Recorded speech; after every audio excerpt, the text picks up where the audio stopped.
Welcome, welcome, welcome to patrons only exclusive one shot. This serves as a addition to the Our Better Angels Call of Cthulhu story that I've been running on Sundays.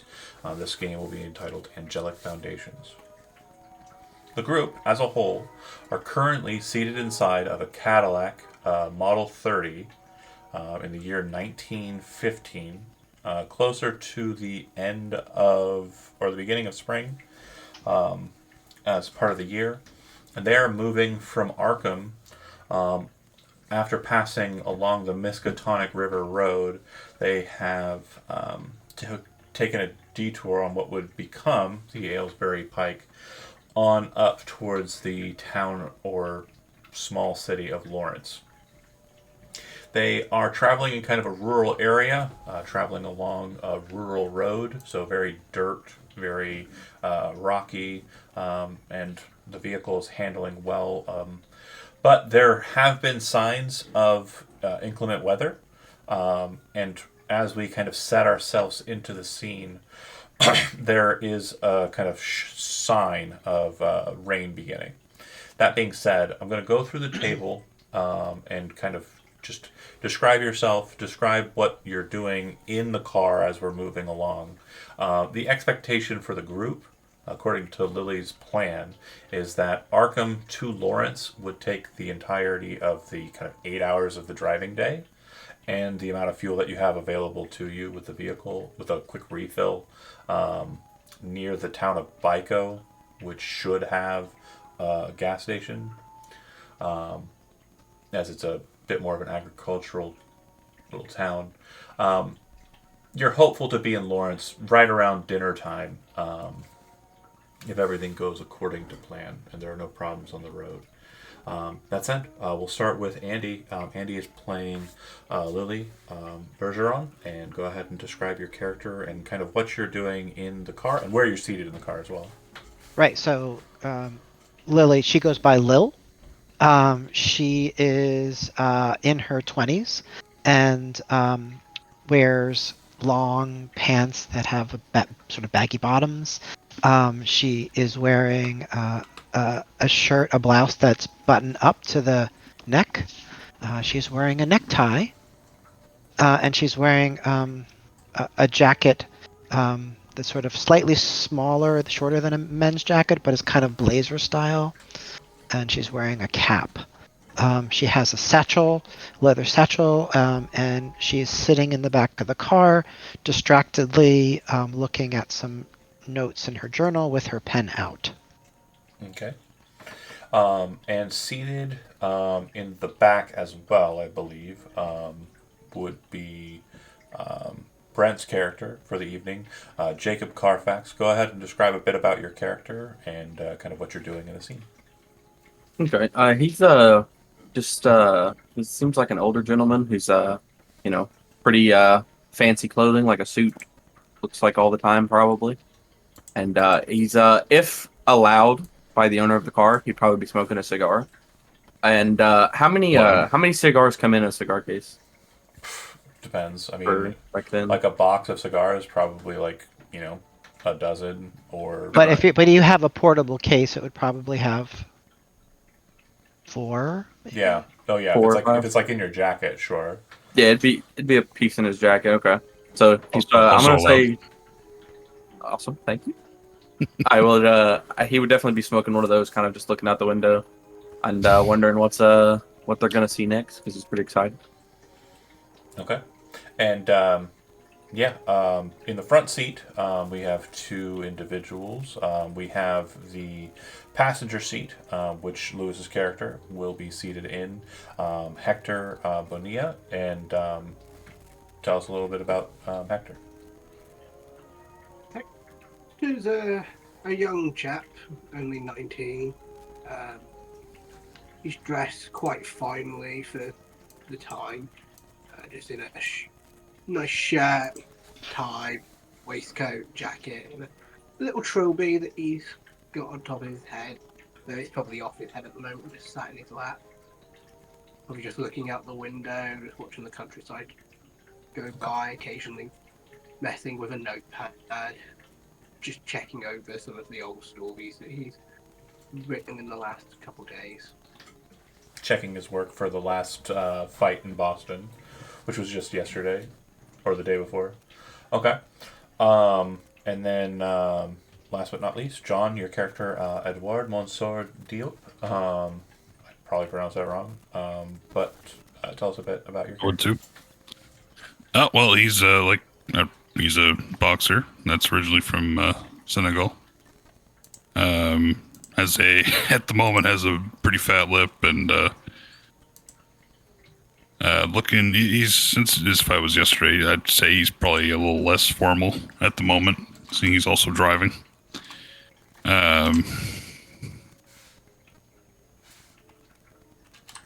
Okay. Yeah, just drive. He's driving. He's focused on the road. He doesn't want to, especially these roads. Okay. So, with that being said, the as I mentioned, the weather has kind of become a little less favorable along the road, and Edward, as you're kind of maneuvering along, it comes to a point where the road seems to kind of narrow on its sides a bit, and it's a bit more rural, I guess the best way to describe it. I will post a picture. Logging roads, right? Yeah, so this would be more kind of a agricultural slash logging road, a rural road. But as you can see, it's kind of on a hillside with trees kind of sparsely here and there. And Oh yeah, one car road. you're kind of chugging along. It's dark because you have like a dense canopy above, and you've also got the rain and the gray clouds above, so it's even more so kind of dense and dark in this scene. So you turn your high beams on, and you're kind of trying to kind of pay attention to the road. You're not speeding through anymore. You're just kind of trucking along. And up ahead, your lights seem to catch something in the center of the road. What appears to be a humanoid form, pale, kind of almost brightly so due to the lights, amidst the kind of dark gray clouds in the sky, the roil of thunder in the heavens above, and the rain. But she's standing kind of right in the center of the road, wearing clothes that do not look like they befit the stormy weather that she's kind of wandering in. And it almost looks like she's walking on the road, not so much crossing it. What would you like to do? Not keep driving. Slow down. Just drive right through it. Okay, so that's the game. Thanks everybody for coming out. You guys, Really? I mean, is that what Lil would say? No, we're gonna slow down. What are you doing? Floor it. He trusts nobody on these roads, okay? we've got a schedule to keep. Time. No. I know it was. I can't at the moment. But no, I'll slow down. I'll roll down the window and kind of like put my head out it and be like, "Oh, are you okay, ma'am?" Kind of turns to look at you, and you can tell, like, just you have a kind of inkling that she looks like she's out of it. She looks like she's in a state of shock. She almost looks like she's sleepwalking, to be honest. And from what you can tell too, her skin is very pale. It looks like she may be like borderline suffering from exposure. It's a cold, kind of early spring day, late winter day, and she's wearing just a gown, really. Eddie, stop the car. Yeah, we're stopping the car. And then Lily would jump out. Lil has former medical training. Okay. I'll go with them, of course, after I put it in park and break up. So yeah. Okay. So everybody kind of comes out. Go ahead, Lewis. Hector would get out as well and just take off his jacket and just kind of try and put it over the woman just to give them a bit of something to keep her warm. Yeah. Whoa, what was that? Hold on a second. It was a roll.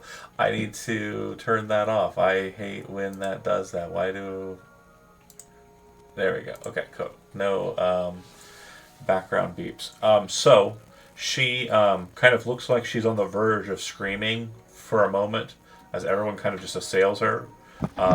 And Lily, you can tell that she does appear to be kind of shell shocked, I believe would be the term for 1915s, like right in the early portion of the Great War. So she definitely looks like she's disheveled. Her clothes look like they've been torn, mainly from running in the woods, you presume. It looks like she has a very livid bruise on her forehead. If you'd like to make a first aid or medicine roll, Let us see if we can do that. I would certainly like to try. I would like to make a first aid roll, if that's all right. yeah, go ahead. Ooh, a hard success. Love to see it. Okay, so for those who are not familiar with the system, just to understand, it is a D100 system. You have a skill level, and your result needs to be below that skill level for it to succeed. If it's below by specific amounts, the success is graded. Hard, extreme. There's one other one in there, isn't there? No. Hard and extreme are the two levels. Those are the three. Yeah, those are the levels, right? Yeah, normal, hard, extreme, and then of course failure. But if you roll and you're doing something that's a very kind of just easy task for you, it may be the case that you have a bonus dice. And so you basically will roll a second d10, which will be the tens dice. And if you have a penalty against you, you roll a second d10 and it'll be the tens dice. You'll take the higher of the two on a penalty. You'll take the lower of the two on a bonus. Okay, so that explained. That bruise is probably about an hour old based on its coloration. So she just got it. It looks like it's kind of a fresh one. All right, stand back, fellows. Oh dear, you're gonna catch a death of cold. What happened to you? And she would sort of put her arm around her. She kind of starts muttering as you're kind of taking the cloak from Hector, or Yeah. coat from Hector. This isn't D&D, and you're kind of trying to get her warm a bit because that seems like the main thing. You'll notice that she doesn't seem to have any pockets on her dress. She doesn't have a clutch or a purse or anything, so no identification or any other jewelry that you can see, except for she's wearing a chain around her neck. It looks like it's silver with a small metal made from what looks like an old gold coin with weird markings on it. Do I recognize such markings? Probably not. Let me see here. So is it like a coin, like a U.S.? I'm gonna show you a picture. Hold on. All right. Oh, that is odd. Yep, and she's got that around her neck. Oh no, she's carrying it. Is she carrying it? No, it's around her neck. My name is Lil. What's your name, dearie? She seemed to just be muttering, again, kind of in this strange state of panic. The only words that you can really make out are the words, grandfather, and then a little while longer, the light. But besides those two words, it's just a bunch of just muttering, mumbling, and kind of panicked kind of gibberish. How close to Biko are we? Biko. So Let me go get the map. the town of Baiko, for you, based on your understanding of maps, is a little ways up ahead. You're basically on the outskirts, really, but you would need to continue through the woods that you're in. There's a gas station up ahead, which is the gas station you intended on stopping at anyways. And then moving past that, where the town of Baiko would be. Based on where you are located, looking around, it's pretty much just dense woods everywhere. Everywhere you can see. And I'd like all of you that are outside of the car to go ahead and make a spot hidden check. Oh boy. Oh, I failed. Oh no. No. Can I spend luck on it? Yeah. So another feature is you have luck points, which should be your luck stat. You can spend luck whenever you make a roll spend as much luck as you want and reduce your roll by the amount of luck you spent. So, Are the roll options regular? yes. What do you mean? Also, where is that? Spot Spot hidden? hidden is on the left-hand side towards. I'm sorry, it's in the middle column towards the bottom. It's alphabetical. Under Got it. skills, you have to click skills. Yeah. Apologies. Oh, for such sakes, look at those rolls. Yeah, I'll spend the 13 luck to get a 25. Okay. So it'll So, be just a straight success. just a straight success. So with that, you would note that there seems to be kind of, as I mentioned, the scene: gray, dark, rain, trees. Not. Day or night? It's day. It's probably close to middle of the day, or 2-ish, maybe 3-ish. You expect to be in Lawrence in a few hours if everything was to go to plan. You were going to stop at the gas station I just mentioned and gas up and then continue on. So it's not too far away from where you were planning to stop anyways, just obviously not your intent. This was not on the agenda. So that said, with your roll, Jacob, you would see that there's all that darkness. But for some reason, to the left side of the road, kind of down the hill a bit, there's just this strange pale light that just kind of lingers there at the corner of your eye.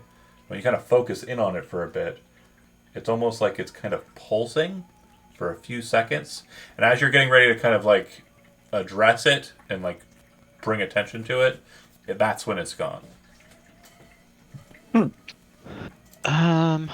Jacob, when he sees that, he'll just kind of keep it to himself and Okay. Knowledge.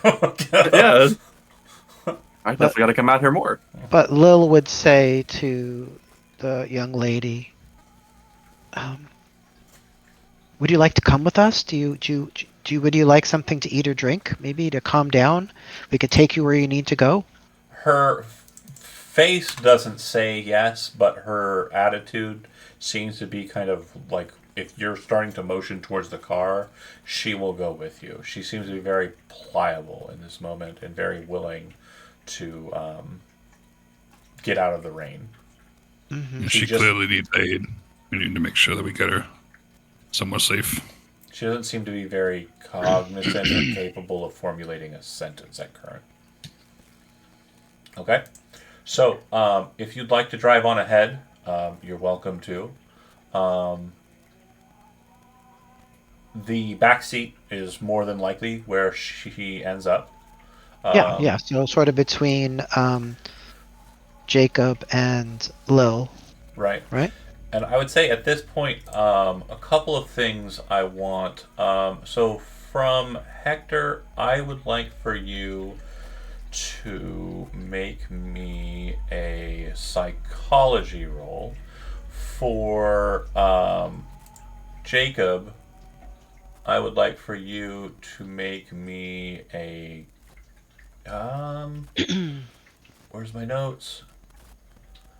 No roll for you. I'm just going to give you a piece of information, and then that's it. So then, yeah, just that roll. Then the psychology, extreme success. She is in a state of shock, like shell shock, based on the bruise and based on what you're able to kind of see of her. It looks like she might have just been assaulted, like physically, violently. But there's a lot of scratches and kind of cuts on her dress that don't look like they were caused by like any semblance of violence. They look like they were caused by her running through the trees at a very quick tilt. And then for you, Jacob, you kind of knew that there was bad weather, but what you're realizing is you weren't riding into it so much as you were kind of on the edge of the kind of like weather coming off the coast, coming inland. and you realize that the storm, so to speak, seems to be following you on.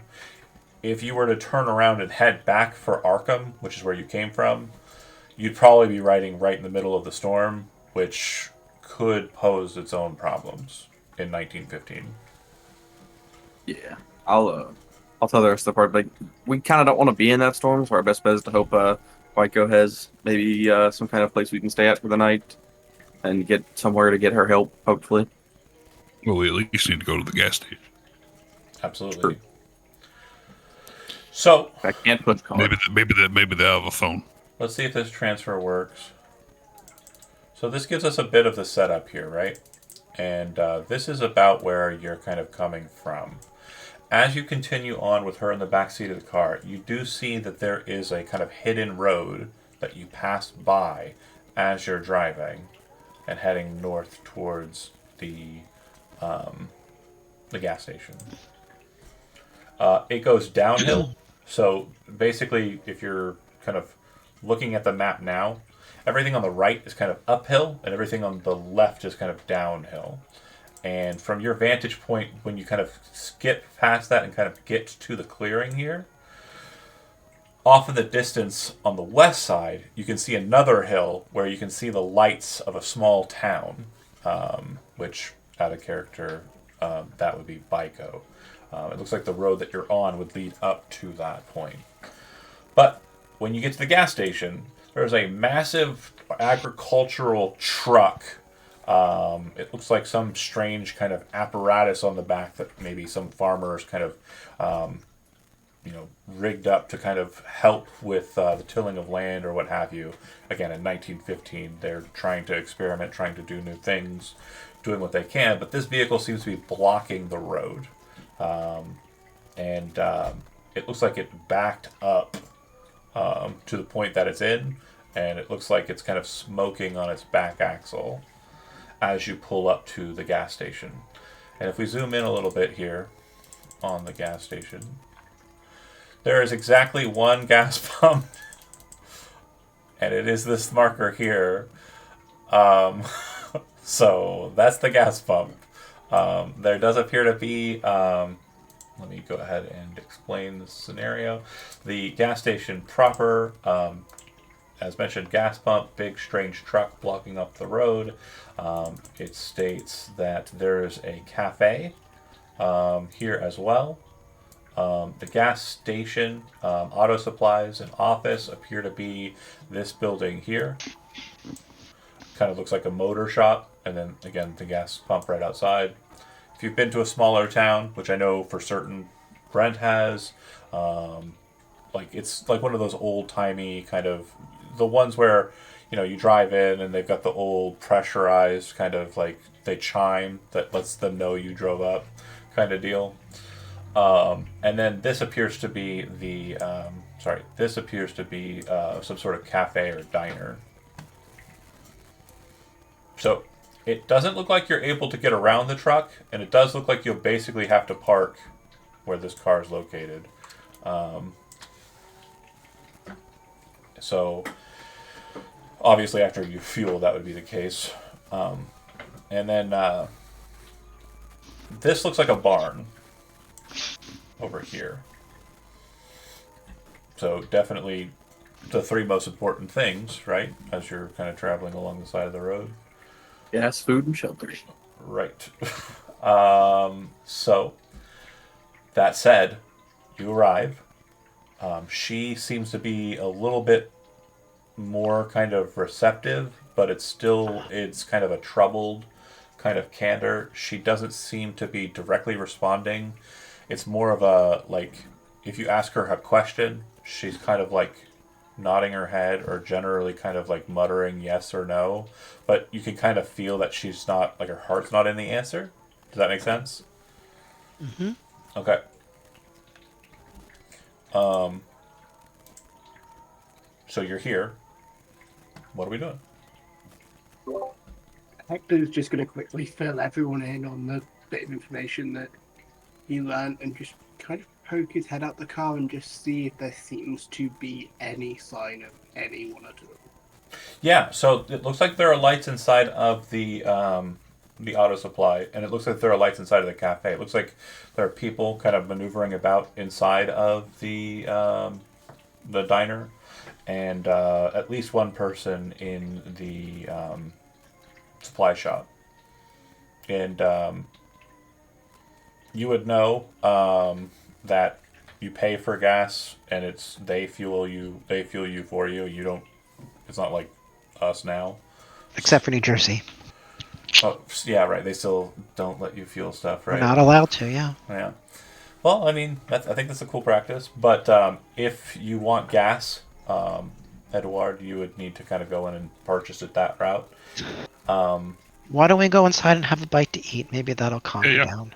And Hector specifically mentioned something. I just want to make sure everyone understood what Lewis was saying. The trauma and the head wound that was kind of addressed by Lily, psychologically, he was able to kind of tell that this is trauma in response to an attack. She was attacked.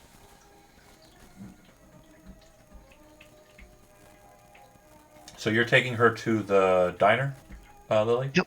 Yeah. Okay. Lil. Lil, sorry. Hector, It's where... okay. I will use your government name because I am the government.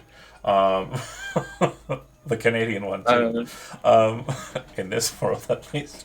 Sorry, Hector, which... are you going with Edward, who's going in to purchase gas, or are you going with Lil with the troubled person you found on the road? Hector will go with Lil, just Okay. to make sure there's someone extra with them. And Mr. Carfax? I'll go with Edward to get gas. Okay. Question, and this is probably something we can figure out when I get in. They don't sell like extra clothes in this like supply shop, do they? Well, you'd have to go into the supply shop to check. It doesn't look like that's going to Okay. be the case inside the cafe. Yeah, I'll go into the supply shop then to see if they sell any extra clothes because Yeah. she doesn't okay. need to be out here in a nightgown with it being cold and rainy. Sure, absolutely. Okay, so then let's go ahead and deal with the supply shop first. Gas is relatively affordable, especially compared to modernity. You're able to strike up a conversation with, hold on a second here. What was this guy's name? I forget already.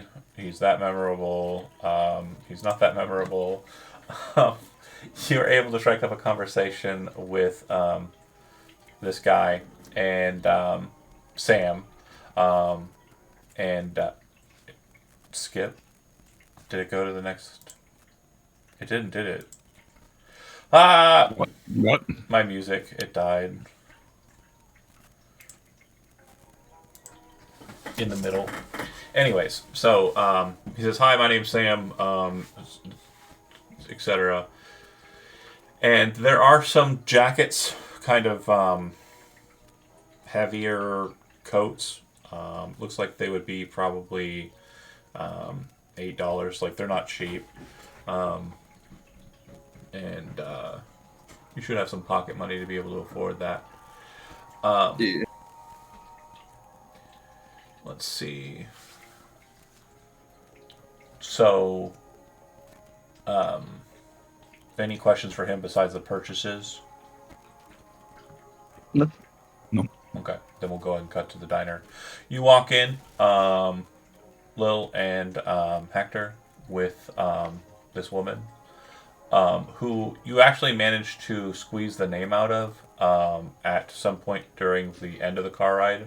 Her name is Amelia Webb.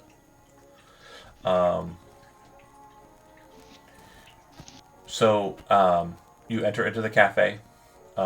Inside, it's kind of a dour scene. Obviously, like you're kind of in the middle of nowhere, and nothing really going on present. There is a farmer-looking guy sitting alone at a table. There's an older couple that are seated. Looks like they're reading books while also kind of just pecking at some random mess of food. There is a kind of younger gentleman who looks very all-American. I guess it's a good way of saying like a dickhead. And there's also a woman present who just looks like she doesn't care, but she also looks like she has an apron on and a pad kind of tucked in one of the pockets of said apron. She looks like she might be an employee here. That said, she'll kind of look at you and say, "Oh, table for three? Please. Of course." We just lost you in video for in audio for a moment, John. You just dropped off Discord and you're back on again. Oh, that's weird. We're having a fun night already. Great. So yeah, like looks like Table for 3. they get you seated, or she gets you seated, and once you're seated, do you have any kind of like people are looking at you? Mm-hmm. Obviously, looks like the younger gentleman and the waitress are kind of talking amidst themselves, and then she'll kind of shrug and kind of walk back over with 3 cups, set them down, and a pitcher of water. Pour water and then set the pitcher out. You looking for anything to eat? We've got. She gestures towards the older couple. Spaghetti and bolognese, and we have some toast. We've got some ham as well. So yeah, how about do you have some hot coffee? Oh yeah, I can muster up some coffee for you. Yeah. And then Amelia, would you like a sandwich or would you like some spaghetti? Does she motion at all? No, indicate. She kind of nods her head at spaghetti. Okay. Not at sandwich. So let's have that. And Hector, what would you like? Or is it? I'm sorry. Is it? Hector. Yeah, it's Hector. Yeah. I'm good on food. I'm good on drink. You don't know where the nearest phone is, do you? Phone. Be in the office. Would I be able to borrow it? This young woman would. Hold on. Actually, let me check something real quick. My brain just did a dumb phone. Popular U.S. Yeah, in phones are a thing. In 1915. Yeah, phones are definitely a thing. Okay. But how? Okay. So yeah, the 1870s is when they kind of would have been more obscure. The 1900s is when they start kind of getting more ingratiated. The first transcontinental call was made on in 1915. So yeah, we're good. Cool. Okay. Yeah, The office. I wouldn't be able to borrow your phone. This woman's been in a lot of trouble, and You'll have to ask. You'll have to ask Sam. Sorry, youngster. that's quite a lot. Where's Sam? In the office, kind of gestures, points out the window at the building where the gas is. And then Lil would ask the waitress before she left with the orders, "Where's the nearest town with police? This woman has been assaulted." Bico's probably the nearest spot. It's got a couple of law officers.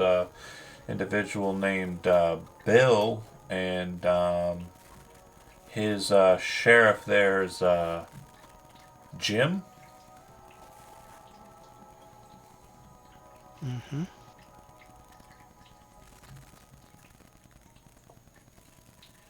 That'd be the closest place. If you want us to ring them, is she okay?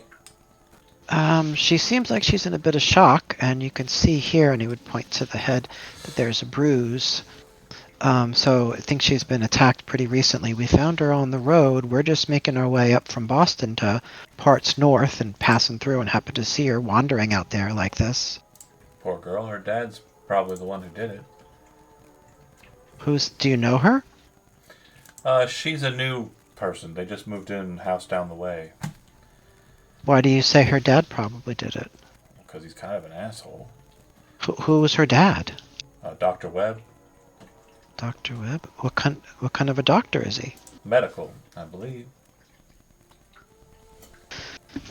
Do the farmer and the older couple and the dickhead look up at all? No, the guy's been watching you the whole time. The all American younger gentleman, probably in his Oh, like early 20s.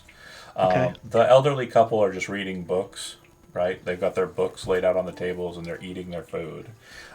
There's actually a point during the conversation, like right when it kind of comes to this point, where you see him kind of like hurriedly get out of the chair. And at first you think it might be in response to what's going on, but then you can see a very noticeable, what is, I believe, defined in modernity as the pee-pee dance, as he makes his way out of the building, probably heading towards the outhouse outside. Or Okay. effectively, there is a water closet, Hmm. but it's Hmm. the door is on the exterior. Okay.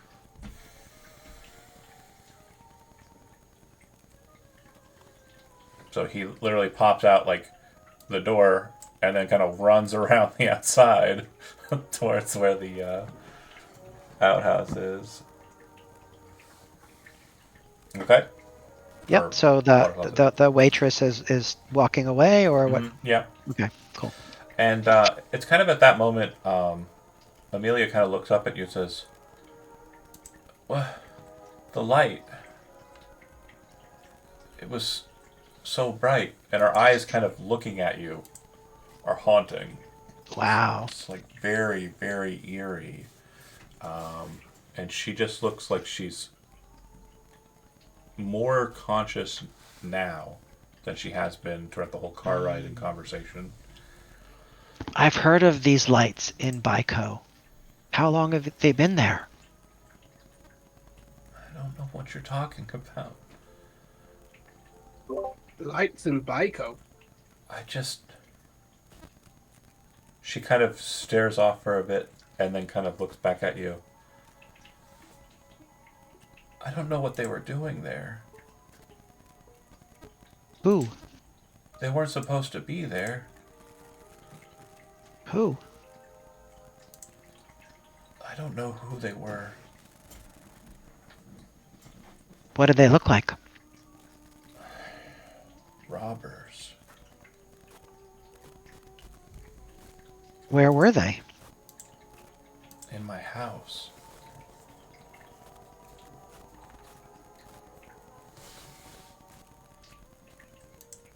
I think they shot him. Who? I think they shot him.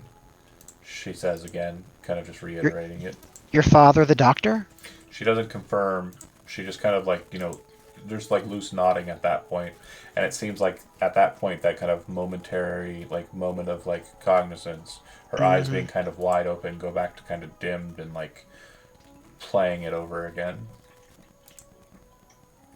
So she's kind of lost in her own thoughts. And then Lil would lean over and quietly whisper to Hector, Hector, I did have an ulterior motive in coming this way. I think you know that I have many interests, interested in mysteries, and I've heard tell of something they're calling the Baiko Lights, and I knew we were passing this way. I know that Eddie needs to get to, is it Quebec, John? Quebec City, yep. Quebec City Quebec. fairly soon. Quebec. But any excuse to stop and find out about this phenomenon would be fascinating to me. And just now, this Amelia mentioned some lights. And as you're kind of paying attention, Sam would walk in after dealing with Edward and Jacob selling the jacket and kind of coming over this way. He'd come in and you see him kind of start having a back and forth with the waitress. And it seems like he's scolding her, and she's very kind of upset. I'm sorry, Sam is the young man? Sam is the guy who was behind the counter Oh, right. in the office. He's the proprietor. Oh. Hector would get up and move towards the waitress and Sam, and just go, just essentially try and draw Sam's attention away from having a go at the woman for a second. Just be like, "Excuse me, sir. You have a phone in your office?" I do. I do. He says, just one moment. So Mary hasn't showed up at all. Her shift was supposed to start. And I can't relieve you if she's not here. So I'm sorry. You're going to have to work a little bit harder. And it's probably better for it. It looks like that storm's coming in quite heavy, okay? Food's on me. Whatever you want out of the kitchen. You go ahead and make it up for yourself. And feel free to have a couple drinks if you want to. Is Prohibition active right now? God damn it. Good question. 1915? Think it's nearly set. Started in the 1920, so we're good. We can drink. Yay! Fuck yeah! And she kind of, okay, fine. I was hoping to get back to Daryl, but it's whatever. She heads into the back. Daryl's probably her husband. The waitress does appear to have a ring. And damn, I'm sorry. Hector looks down and shakes his head. The guy at the conversation, Hector, you notice, like, as it kind of gets to that point in mentioning someone named Mary, his face kind of shifts. Go ahead and roll another psychology roll since you're rolling them hot, and then he steps outside. Okay, you don't seem to catch anything or pick up on him, but you do notice that the timing is a bit strange. He leaves right when that other person, Mary, was mentioned. All right.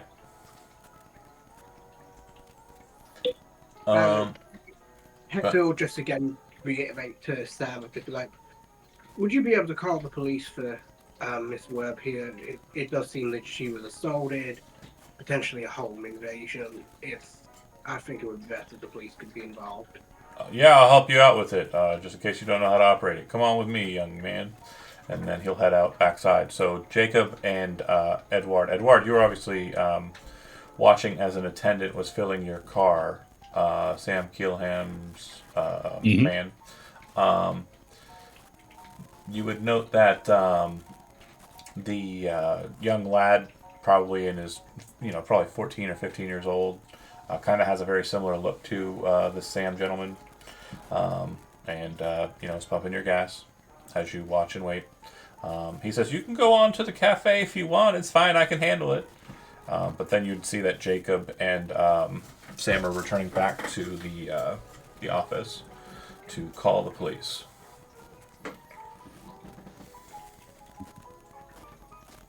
Yeah, okay. I see. No, I'll be right here. That's all right. As you're doing so, the guy inside of the truck that's smoking a bit kind of pops out again. You've been seeing him pop in and out the whole time, kind of messing with that back axle with tools. Kind of walks over to you and says, well, damn. That's the craziest experience I've ever had. How you doing, sir? Good. What? You aren't planning on heading up that way, were you? Yes, we was. Oh, whoops. It's not going to be possible. Looks like a couple of trees fell down on the road, and, well, I was already up a bit of a hill on my way to Baiko, and I had to back down it.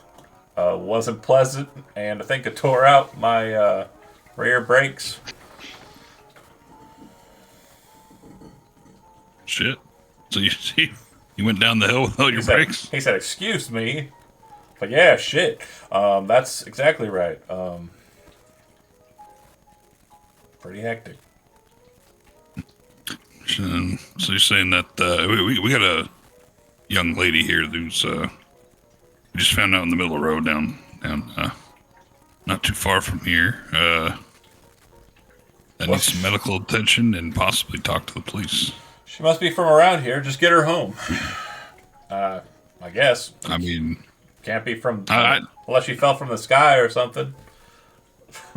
I'm sure she would be much more injured if that was the case. Fair enough.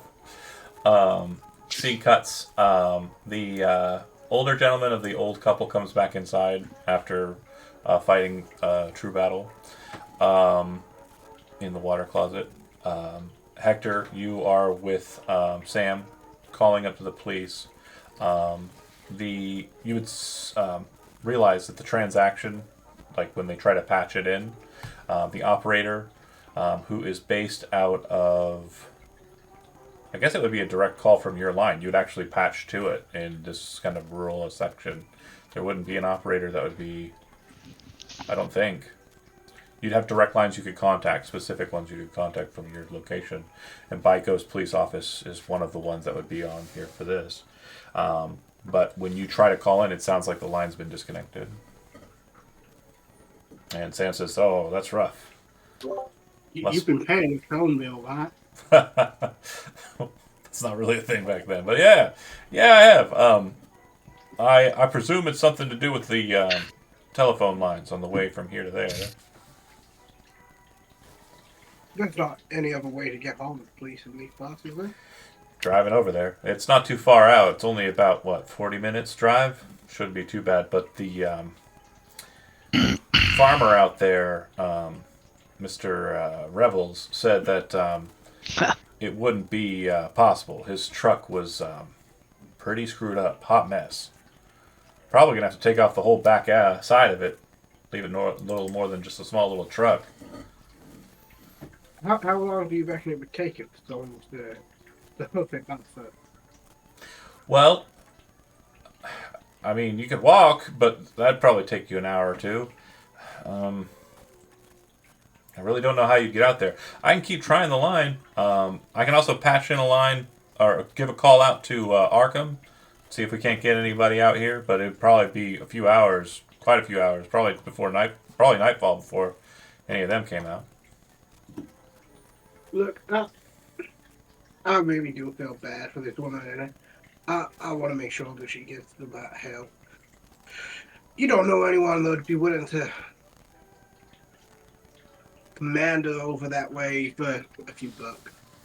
Yeah, probably. I mean, just go ask around in the cafe. I think the so Mary's missing, and Beth will probably be working all night. This Mary, is she local too? Yeah, she's supposed to Because be here about an hour or so ago. the waitress said that Miss Webb's local. Oh, that young lady you brought in? I suppose so. She looks kind of familiar. New doctor, new money, moved into town. Nice little mansion up the way, or down the way. Miss Mary, she often late? She wasn't supposed to be.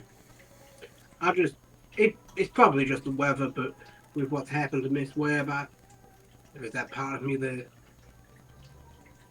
you've not got an address for Miss Webb. If we're gonna potentially have to go out to Vico, we could always stop by and just check in on her and make sure that nothing untowards happened to her as well. I believe Miss Webb's living out. Yeah, she's out towards Vico. She drives in with. Sometimes she drives in with Billy. Sometimes she drives in with Clem, but I don't know if they're doing too well anymore.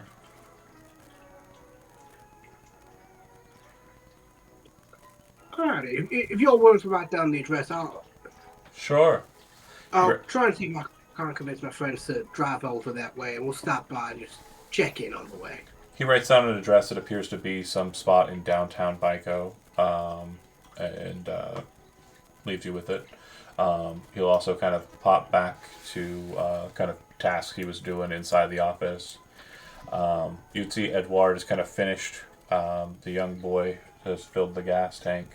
So you're ready to go, Edward. Do you wish to go meet up with Hector, who you saw go into the office, Jacob, who you saw head towards the cafe, and Lil, who's also in the cafe? Who do you want to catch up with? Probably go talk to Hector. Okay. And I'll mention, no, it's a shame. Apparently there's some trees down. We can't go up to the north here. That's why this gentleman had to double back. His brakes are broken. I'll point towards the man in the truck. Who's filming with that. So, We could have it. uh, as much as you know, I don't mind doing that, but I wouldn't want to leave my car here. Hector just pats Eduardo's belly like they're going. I think you had a bit too many sandwiches. I think he could do you good before you fight. Maybe. But we should talk with the the rest of our group here. Quick note: you have been traveling for a while on the road, a few hours, quite a few hours. Does anybody think that they would be kind of like situated to want? I mean, because we already got food ordered, but are there any other kind of like things that you think that your character may need to do before you kind of move on to the next stages of things? Not necessarily need to do, but want to do. I would like to check out that barn. Okay, you head over to the barn. Anybody else have anything that they're like? Again, try and think of it in more of a realistic sense, like what your characters might have to do after traveling a long time in a car. Use the bathroom. I was gonna say, make some pudding. Do you want to make some pudding, Edward? Yeah. Okay, so you ask where the water closet is. They tell you it's outside around the way, and you head on over that way. Yeah. We don't need to get into details more than that. That's just where I want to leave you there for a second. Point of order there. And then, Jacob, you're heading over to the barn just to look at it. And then Hector and Lil, are you staying with Amelia, who is Yes, kind staying of with Amelia. she's kind of flipping between cognizant and not. And there is a point where the farmer, who is kind of a old-timey looking gentleman, probably somewhere in his 40s, 50s, bushy beard, kind of a mess of hair, kind of combed neatly, kind of looks over and says, "What happened to her?" Not sure exactly. Doesn't look good though. No, it doesn't look good at all. Do you know her? Yeah, that's Dr. Webb's kid. He's been in here a couple of times. Helped me out with a problem. Good guy. Good guy? That's right. Sure, he'd be upset to learn what happened to his daughter. Oh, for certain. But if I had to venture a guess, what with Miss Mary missing, I'm assuming she might have had something to do with it. This What do kind you of say? this kind of causes Amelia to kind of like her eyes to snap wide again, and she says, "I've got to get back. I've got to get back. My grandfather. I've got to get back." The farmer kind of, huh? He kind of looks back down at his meal, and his cigarette kind of goes back down to them. Who is, would say to the farmer, who's her grandfather? Her grandfather? Yeah, I don't know. okay.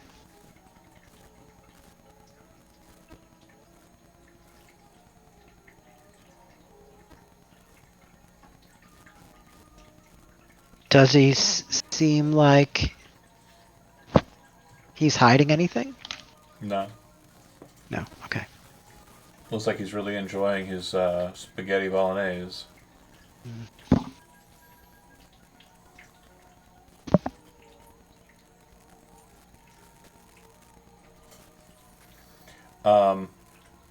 Okay. You go over to the barn. Looking inside, you can see that there's kind of some older car parts kind of hanging from bits and pieces there, here and there. Looks like a bit of a storage facility. Not really much in the way of like barn materials.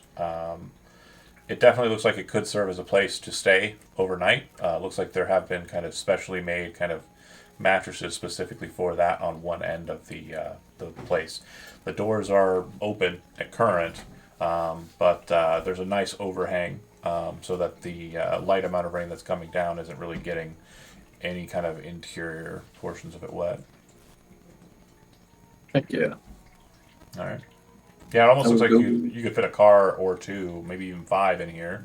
It's a nice cleared out. It almost looks like it was like a cow barn that's been kind of just everything's been removed and it's just like wooden supports. Heck yeah, I'll go back to the rest of the party and let them know about the option of sleeping in the barn if we need to. Before then,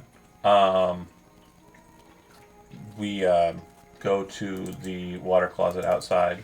So as you're waiting inside, you see whatever was causing the older gentleman of the older couple kind of cause him dismay, kind of get back up and rush back outside.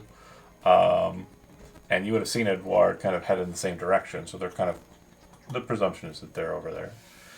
Edward, you're inside there, relieving yourself. And you hear a ch-ch-ch-ch on the door. Oh, is he making pudding for real? John. Or is this his response if somebody knocks and shakes on the locked door? Oh, it's also good. Alright, I'll give him a second. We'll return back to him in a minute. Yeah, occupied. Thank you. Oh, shucks! Oh, darn! Oh, God! You hear from outside, it's real bad. Could you just, if you have it in your soul and in your heart, God willing, if you could hurry it on, sir. I don't know what you want me to do. As you kind of have that kind of back and forth, it kind of goes silent, and you can kind of hear him like stepping around outside, and you hear a couple of farts. All right, I'm hurrying. You're doing what you can, right? But then you kind of don't hear him anymore. And then there's like a very weird and strange kind of light that kind of flickers through the cracks of the door. And then goes still. And yeah, you don't hear the old guy anymore.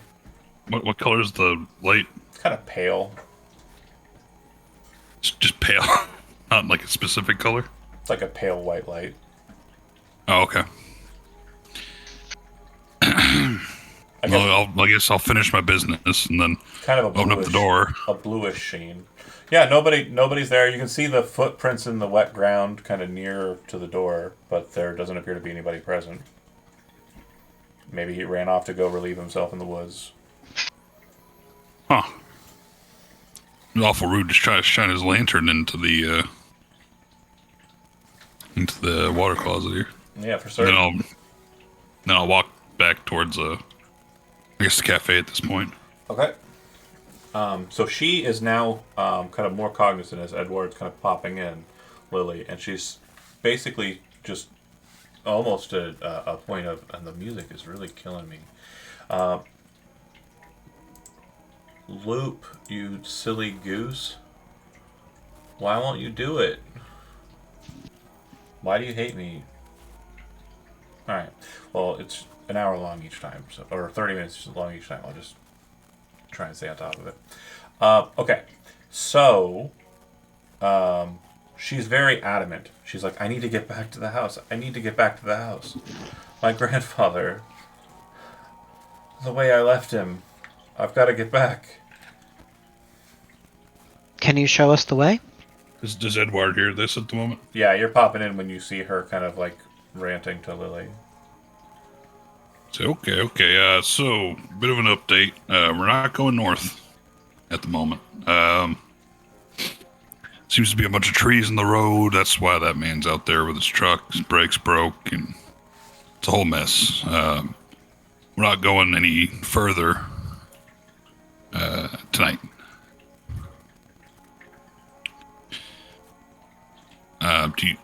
So that also means that there's no police presence, or I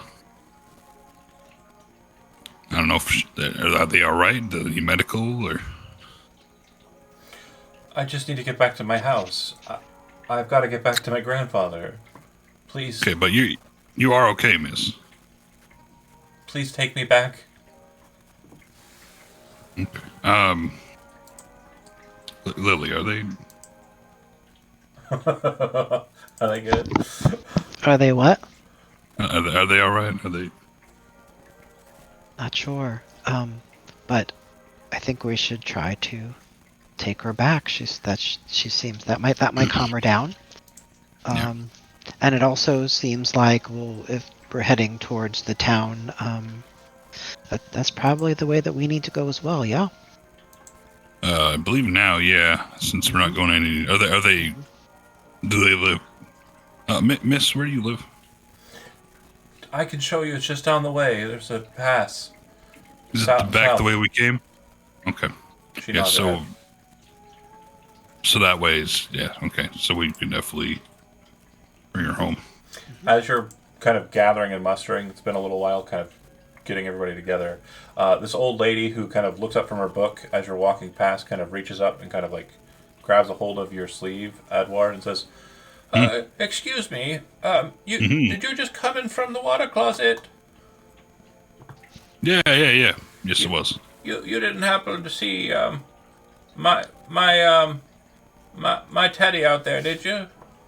I did. He was banging on the door, and he was shining some sort of lantern at the door, and A lantern? after that, I didn't. Well, I don't think he Yeah, has one and- of those, but his gutty Huh. works have been treating him something horrible the last couple of days. We had some food in Baco, and well, I don't suggest you down to the Yes. main strip there.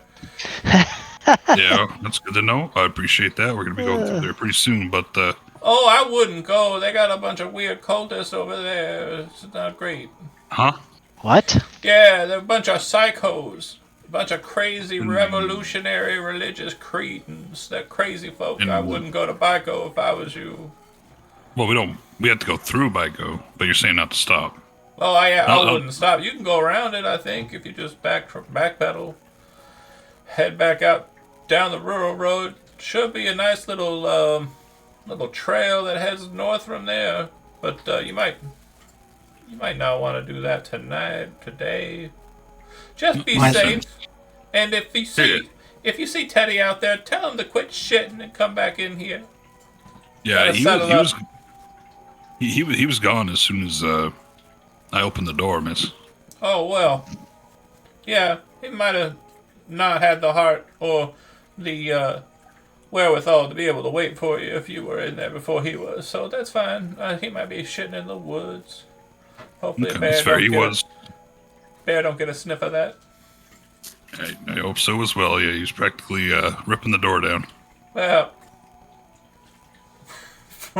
so you head out. I guess we should gather everybody up and say, hey, I guess we're gonna bring them home.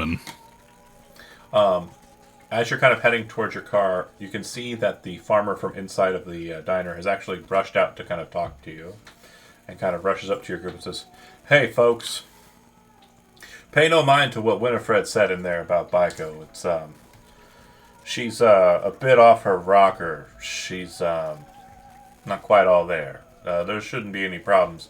But if the roads are cut out like you said, then they're cut out like you said.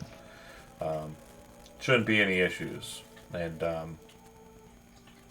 yeah. Thank you. What is your name, sir? Oh, my name's Jake. Jake? Jake Burns. Jake Burns. And if you do go to Baiko and you're interested in getting the truth of the matter of what Winifred was talking about, he hands you a small little book, which appears to be a religious kind of pamphlet. lovely.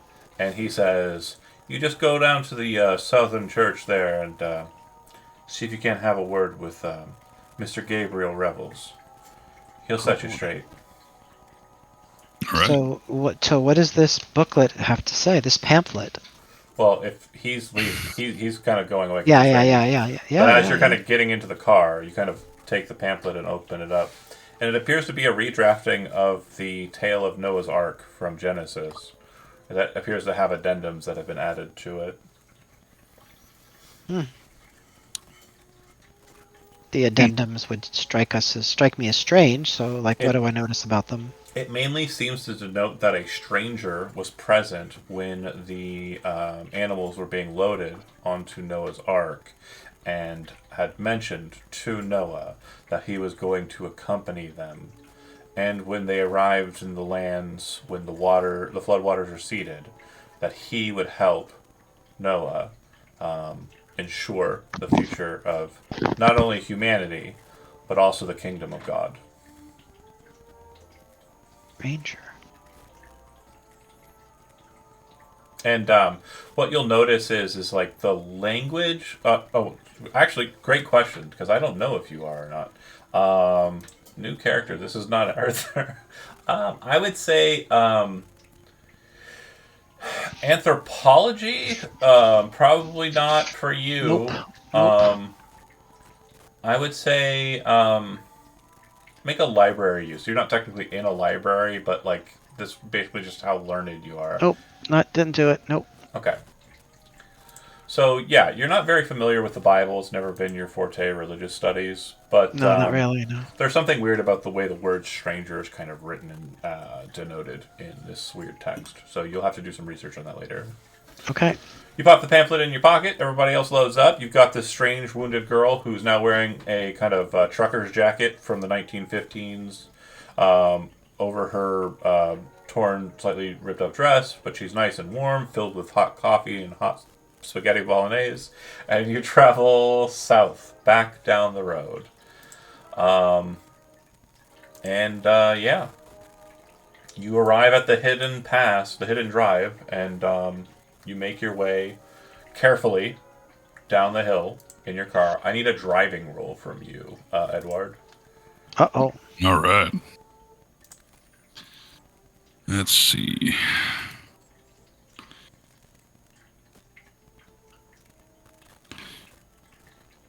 Oh, look at you Hey. go. So as you come around the bend here, and are coming like you're actually as you're coming up to the bend, not coming around it.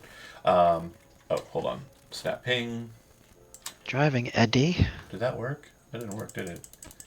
No, it did not. Okay. Here, as you're kind of coming around, you're about to come around the bend. In the trees, kind of up ahead, there's like a massive pale light that kind of flashes into your eyes. The light is very familiar to you, Edward. But it catches you off guard and causes you to kind of shift, like almost as if you were driving on traffic and a car came out of nowhere.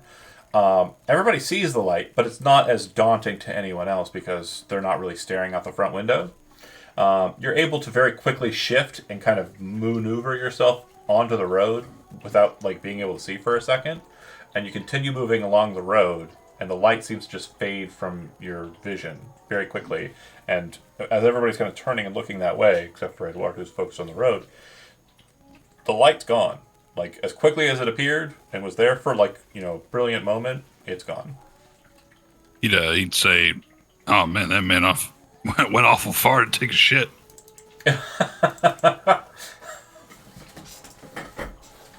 And, Jacob, I believe you were the one who saw the light the first time? Yep. Same color. And Edouard just referenced it like he knew what it was. Pretty weird. It's the first time I've ever seen that. What? Love that. Driving along down the way, and you head to the end of the road, you see that the home appears to be a cottage-style house.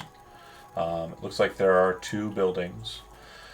Looks like there's the primary building and kind of like a storage space slash, barn. Not really a barn. It doesn't look like they're really agricultural out here. But the house itself does look like it has lights inside that are kind of glowing outwards into the kind of over. It's dark out here. You're in the forest. It's kind of creepy and moody, but it's not super late. It's probably kind of evening time at this point. You pull up and you park. Is that your house, Amelia? Yes. And she'll kind of get out, but she doesn't really rush forward or anything. It's almost like she is hesitating. She doesn't want to go in, but she has to. So there's like this trepidation that you can see present.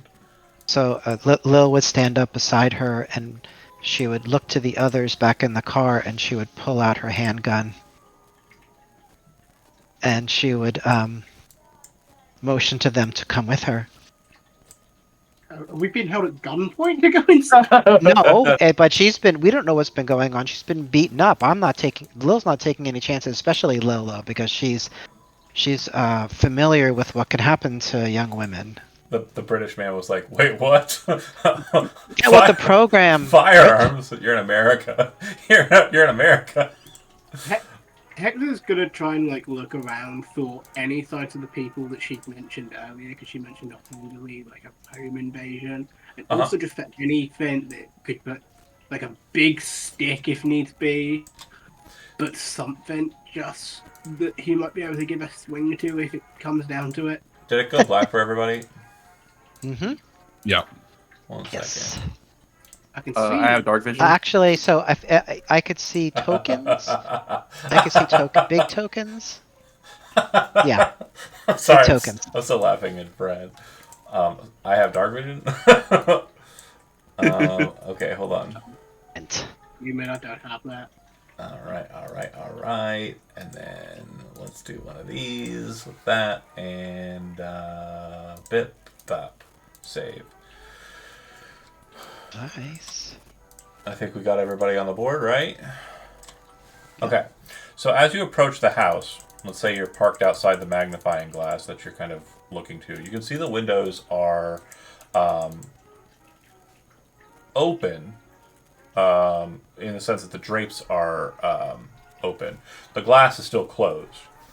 On the ground in front of you, as you approach and are looking around, whoever said they were being investigative, you see a metal piece kind of laying in the dirt, and as you get closer, you realize it's a crowbar. Looks like the door in front of you is kind of hanging off of its, it's hanging on its hinges a bit, and it's a kind of kiltered as if someone forced it open. Yeah. A couple of give it a couple swings of just To test its heft. test its test and just be like, Yeah. is it too late to get back in the car? So Lil would look sort of scowl at that, and would take the gun and put her hand back on Amelia and would step through the door. Okay, so Amelia would go with you and kind of step in as well. Bear with me here for a second.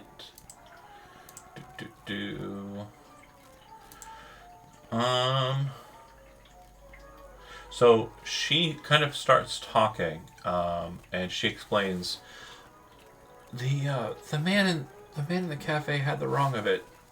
I don't live with my. Well, he is my father. But he's not. He's my grandfather. But he raised me. So I kind of just call him Dad. It's... Yeah.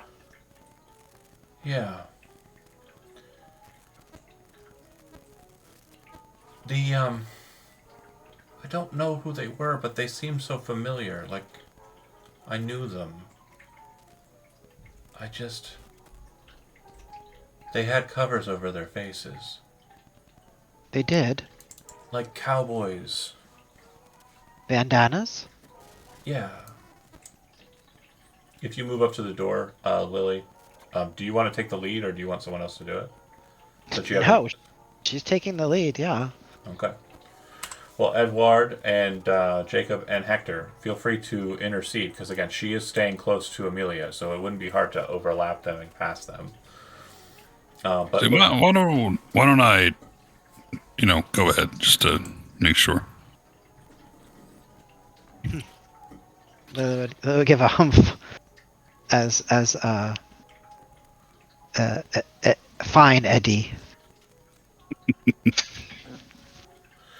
as you're kind of getting ready to kind of go in, Jacob standing outside and Hector, you hear what sounds like a loud crack in the woods behind the car, like kind of towards the west of the map.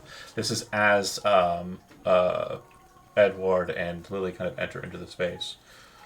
You then hear, and those inside would kind of faintly hear it, but not like as dauntingly as those who are outside, a man screaming.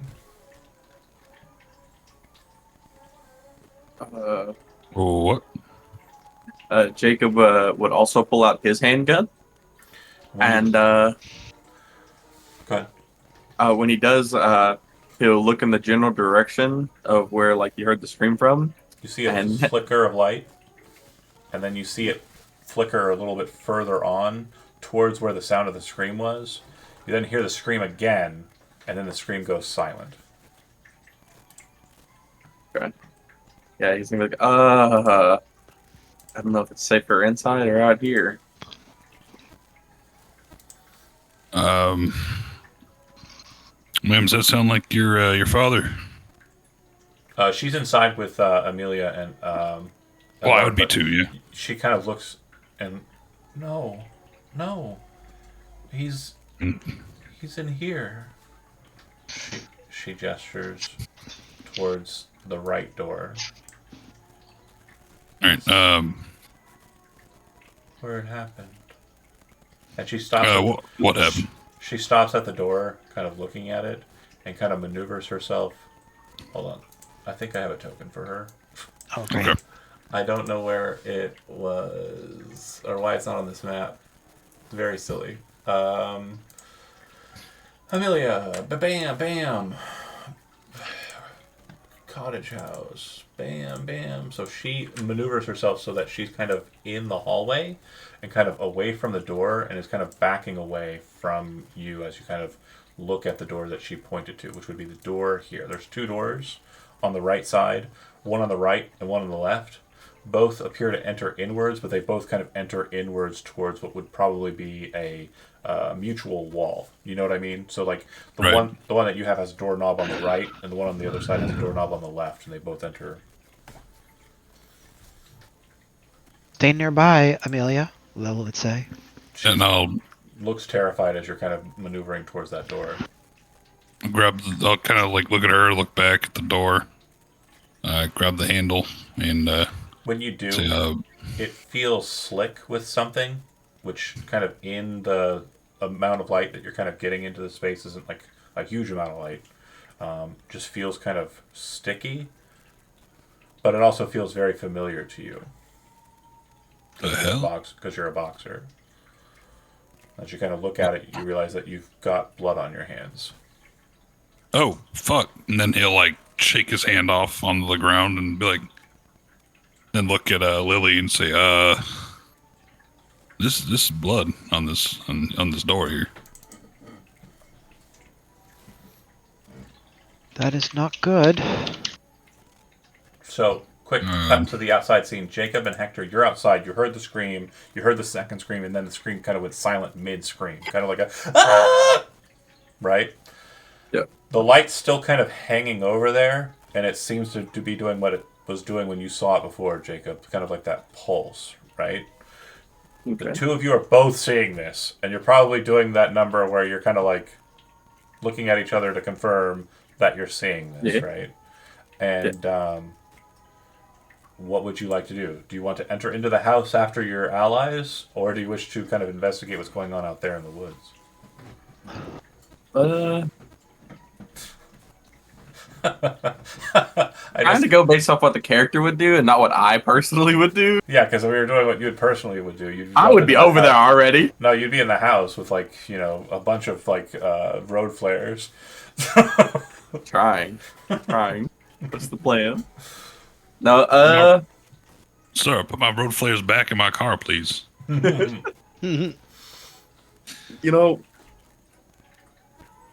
I think, given what the character would do, he'd probably be like, he'd wait on Hector to go in, and then he would go in with him. Okay. So that nobody's left outside by themselves. Well, Hector, since looks like Jacob is kind of waiting in the wings, he's not going into the house and he's not rushing off into the forest. It does look like, I mean, you're a smart and very empathic individual based on what we've seen so far. Do you want to go out into the woods and see what's going on with the screaming, or do you want to go inside the house with the other two? 3 even.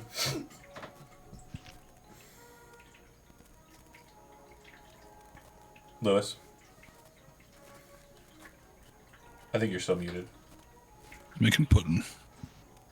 Or perhaps making, well, no, because in Britain, pudding is different, actually. Pudding is not what we would think of it. Oh, BRB, right there in the chat. I didn't even see that. I am talking to a person who's not even at their desk. Okay, cool. Then we'll go ahead and come back to the outside here in a second. Inside, Edward, Lily, you would watch, kind of reaches into his pocket, puts something on his hand, and it kind of glimmers a bit in the light. And then, I'm going to take a flashlight out of my bag. yep, so you would and hold it recognize up. that he's got a knuckle duster on his hand now. A good old brass knucks. And you're opening the door? Yeah. And what I was doing is say, make sure you watch Miss Amelia. As you enter in, No.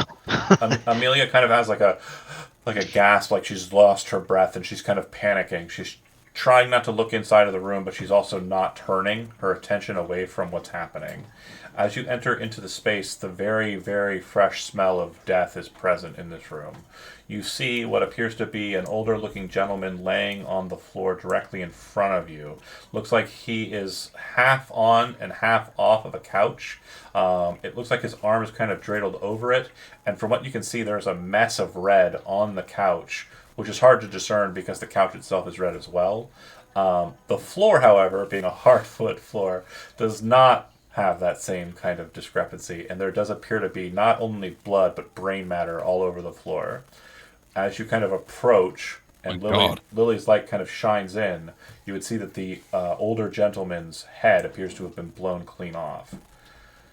Okay, so, go ahead. I'm sorry. Describe. Across that space from him is another gentleman who is laying on the ground, who appears to be burnt in a fashion that is very, very strange, because there doesn't appear to be any residue of fire anywhere present in the room besides his flesh. His So there's clothes no are, fireplace there? There's no fireplace in the room? no, his clothes are Okay. fine. He's burnt. He's burnt. Mm-hmm. And it looks like it's a fresh burning, like you can smell it, right? And also it appears to be kind of oozing and eeping because it's like at a point where it's starting to kind of pop and crack the flesh, yeah. Lil would move in and would put her hand on the burnt flesh. Is it warm? Oh yeah, not like hot, but like Right, warm. right. Still warm. Yeah, Is there a gun on the ground? there is a sawed-off shotgun laying on the floor between the two men. Between the two men.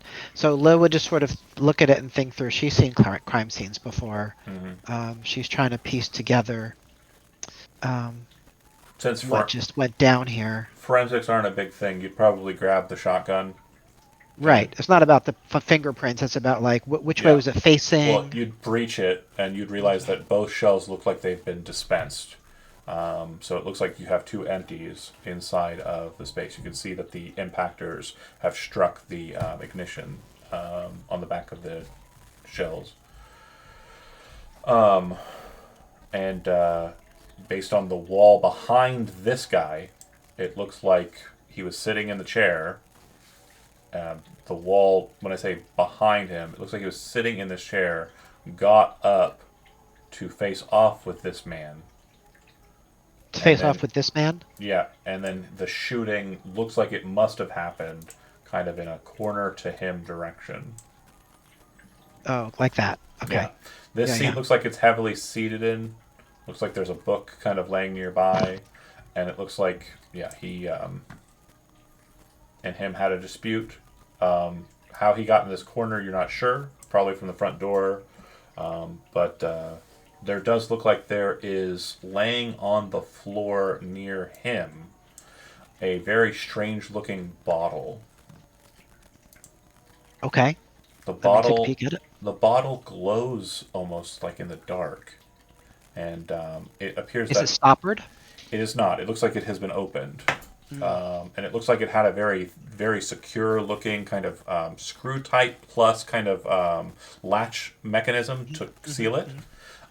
It looked like it's made out of a very thick leaded glass, but it seems to be kind of radiating like with a bit of light. The best way to describe it is like you know when you crack a glow stick and like after a long fashion it gets to that point where it's just kind of luminescent but it's not like Yeah. light anymore. It's that kind of coloration. Lil would put her hand over the top of the bottle. Is it warm? No, it's fine. It just feels like glass. But when you kind of remove your hand from the top of it, you would see that there's like this strange kind of coloring pattern on your hand from the ring of the top. What color? Glowing white. Glowing white. Okay. Which again, because this is obviously being done in black and white, it's like very, very prominent. Okay, so we're going to cut scene back to the outside. Lewis, you heard the scream, then you heard the scream that was cut off. Jacob doesn't look like he's going into the house. He's staying outside with you, but he's also not rushing off into the woods to find out what that was about. So the onus was basically put on you, and I talked to you for a good solid minute before I read the fact that you were not there, so that was fun. But that's my dumb, stupid fault. Hector will rush off to try and work out where the screaming came from. Jacob, do you follow? Yeah. Okay. So you move towards the light, because you're pretty sure that's where it came from, this kind of pale, pulsing light. As you approach, there's almost like it's almost an animalistic reaction. The light stops pulsing and then kind of becomes bright for a second and then moves away very suddenly and becomes nothing. Just, you lose it in the forest. And you're kind of like, when it turns on bright, it's kind of like deer in headlights for you two.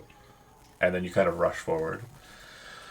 When you get to the scene of the crime, you would see that all-American looking guy that you saw at the cafe, except that it looks like you're going to need a sanity roll. We'll start there. This is a first for you, because I think this is your first Call of Cthulhu game, right, Lewis? Yup. Okay. So when you go to your stats at the top there, you should see one called Sanity. You're going to click that bad boy. Oh, and I failed. All right, Yep, cool. 76 of 70. Okay, so Jacob, you've seen some pretty gnarly shit. You work in a textile, factory. You've probably seen some pretty horrible stuff from accidents. They didn't have the training videos back then, baby. And then not so much for Hector, a 19-year-old young strapping lad.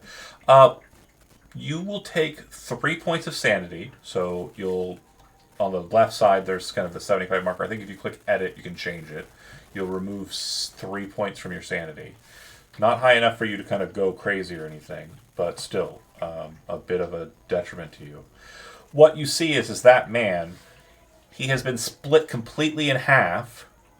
His bottom half is not present, except for the discarded bones. And when I say bones, I don't mean like spooky, scary skeletons, like they're all together. I mean like the foot bone has been completely broken into all of its disparate parts and have been kind of tossed around on the ground around him.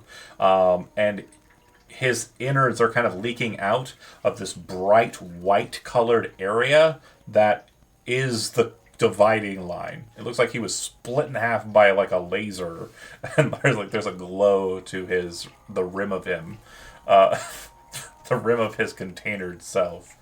That was gnarly. But yeah, that's what you see. So obviously for Jacob, it's like, oh shit, that reminds me when the pallet dropped on old Steve or whatever. Jim Bob. Jim Bob. And then for Hector, it's kind of like, oh! Hector is just going to collapse to his knees and just pull out what I assume he has some rosary beads, being a devout Catholic. Yeah. He's going to start clutching them and just saying a prayer to himself in Spanish and just Throwing up the saying crucifix. to himself in Spanish that his abuela's right, that something creepy is going on, and he's just full on having a meltdown, as any 19-year-old in this situation would do. A few adios mios and yeah, exactly. Yeah, definitely a very spooky situation. So Jacob, since you have the level of it, do you wish to grab Hector and kind of remove him from the situation? Because again, you don't know what did that, but you're pretty sure it had something to do with the light now that you... Yeah, for sure. I'll grab him and start moving him back towards the house. All right. And I'll keep like as we're moving towards the house, I'll keep looking back to see if the light reappears or anything. Yeah, so there's occasionally a point where, like a couple of times, there's a point where you feel like you can see it. But there's one of those 2 times you're pretty sure it's a light from the road. Like a car might be driving along the road. Because remember, you're kind of down the hill and the lights are kind of coming from. Coming out from that road where people are driving at. Yeah. Okay, so before you get back inside, I've explained the situation. Burn guy, guy with his head blown off. It looks like the table inside of this reception room that you're in looks like it's been kind of hit and all the stuff has been kind of knocked over on it. Just kind of piecing the situation together, Lily and Edward, you kind of get the idea that these two had some sort of kerfuffle. You don't know what happened to that man that would cause his body to do that. But it does look like before it happened, he shot the older gentleman, who, based on his garb and just the identification that's on him, you find that that's Dr. Webb. Yep. Figured. I kind of want to backtrack out the room. Yeah, we have to let Amelia know what's happening. Yeah, and kind of go towards Amelia and say, hey, She says, kind of like, I can't go in there. Is he all right? He's not. Is he all right? Well, did you were you there for that? Did you see what happened? He shot him, and I was running, and I don't know if he hit him or not. I hit. What were they talking about? What were they? No, you did the best thing you could. What were they talking about? He wanted his money. He said, "Give us all the money." There were 2 others that she kind of points down the hall, at This way. this kind of hallway end, out that way, and says, "They were trying to get into his study.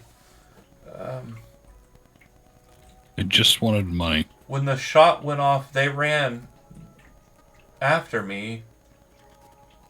I was heading out, and they chased me. I think I lost them. Okay. I think I lost them." Yeah, at this point, it's.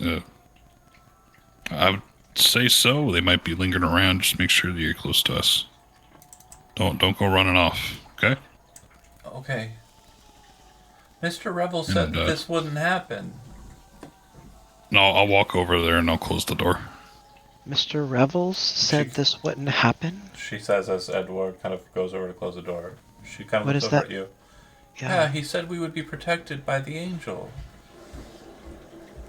And then The angel of light. Illo would take the little pamphlet out and say, "You mean this is from this church?" Yes. Grandfather or daddy. Nice one. He was very much focused on his. Stop it! Who's slurping in my ear hole? Why would you do it? She says, "God damn it! I can't stop giggling now." She says, my dad had friends. There was Gabriel, Sam, others. Oh. They weren't. Isn't Sam the one we just met? If it's the same Sam from behind the counter, maybe. My dad was into old medicine. The old school of medicine. You mean like leeches? No. No, like older stuff. What does that mean, Amelia? Well, some might call it magic.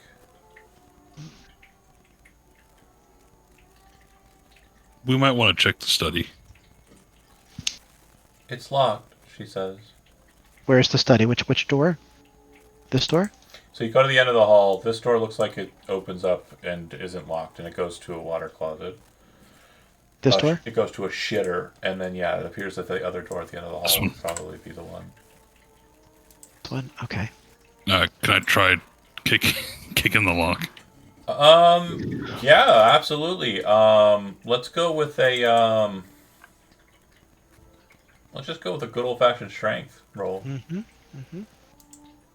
Yeah. Boom! You hit it right on the door, just right on the jam, with a kick, and you feel it loosen. Then you kind of tuck down and shoulder check it, and it causes it to shift and break open. You realize that the lock itself had a deadlock as well, so it was very, very secure. Upon breaking it open, you see that there's a window, but the window in front of you appears to be heavily barred from the inside. You see there's a desk, a chair. The walls are all blank, and they all have kind of like a staccato kind of facade over them. Wooden floor on the ground has a circle that has been carved into it behind the desk. The circle in question has a number of markings inside of it that appear to be kind of runes from some European country. As you are kind of getting into this position, Amelia kind of lets out they're coming back! And then you can hear Jacob and Hector kind of entering in, trying to calm the girl as they enter into the house. Oh, good. Lil would take out her journal and copy down the runes. Oh, Yeah, Eduardo would motion them towards. Okay, that's weird. It's not showing. Yeah, you keep on dropping out of Discord. I'm not sure if that's what you're talking about. No, not what I'm talking about. Oh, okay, she was in shadow, so just a part of her was in shadow and she became invisible. That was really weird. And I keep dropping out of Discord. I apologize. That's very strange. I don't think the people at home are missing anything because I think my bike's playing through. But okay, so you, Jacob and Hector return. You calm Amelia down, and from the sounds of it, Lily and Edward are past that space. As you walk past this room, Jacob, you kind of look in and you would see the mess. Scene?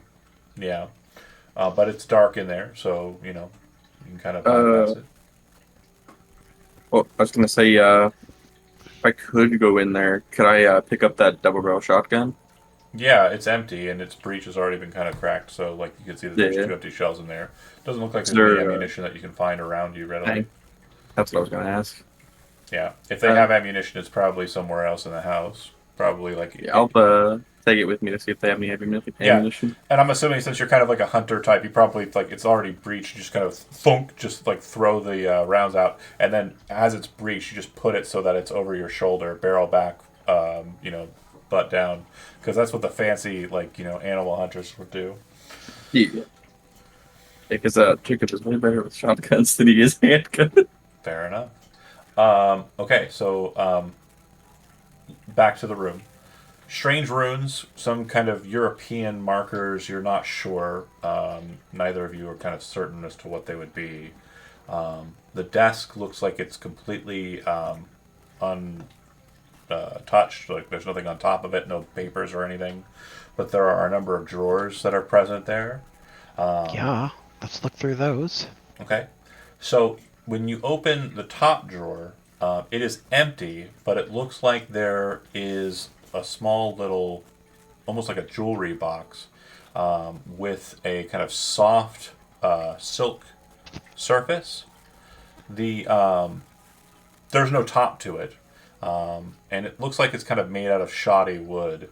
It looks like there's an indentation on the silk pillow that's seated in it. That looks like it would have sat like a bottle, specifically the bottle that you picked up. Okay. Is there anything else in the box? No. The Okay. next drawer that you kind of open up there is a pamphlet similar to the one you already have on you, and a Bible. The Bible, when you open it up, looks like it has annotations and notes that have been written in it by the owner. Seems a lot focused on Genesis specifically, but there do appear to be other notes in other books, specifically. The ones that kind of stand out would be Job, Psalms, and Mark. Okay, take that. I'm going to take that. Okay. And then in the last of the three drawers, which is a large drawer on the left side, opening it up is just a bunch of old papers, and seated on top of those papers is a journal. Take that. All right. And I would open up the journal immediately and start flipping through. Okay. So,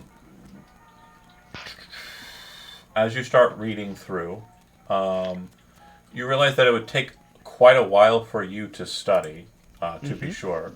But I just want to get the sense of it, like the journal of who, when do the dates begin and when do they end? Like Dr. that. Webb, the first page reads as such. Okay. I can read it if everybody wants.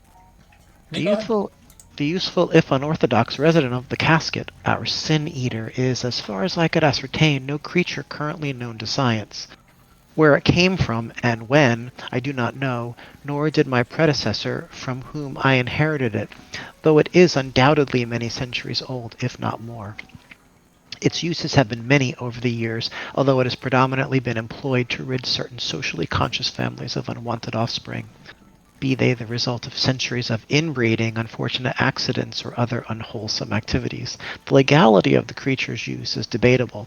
Its efficacy is not, even in such cases where death by other means proved intractable.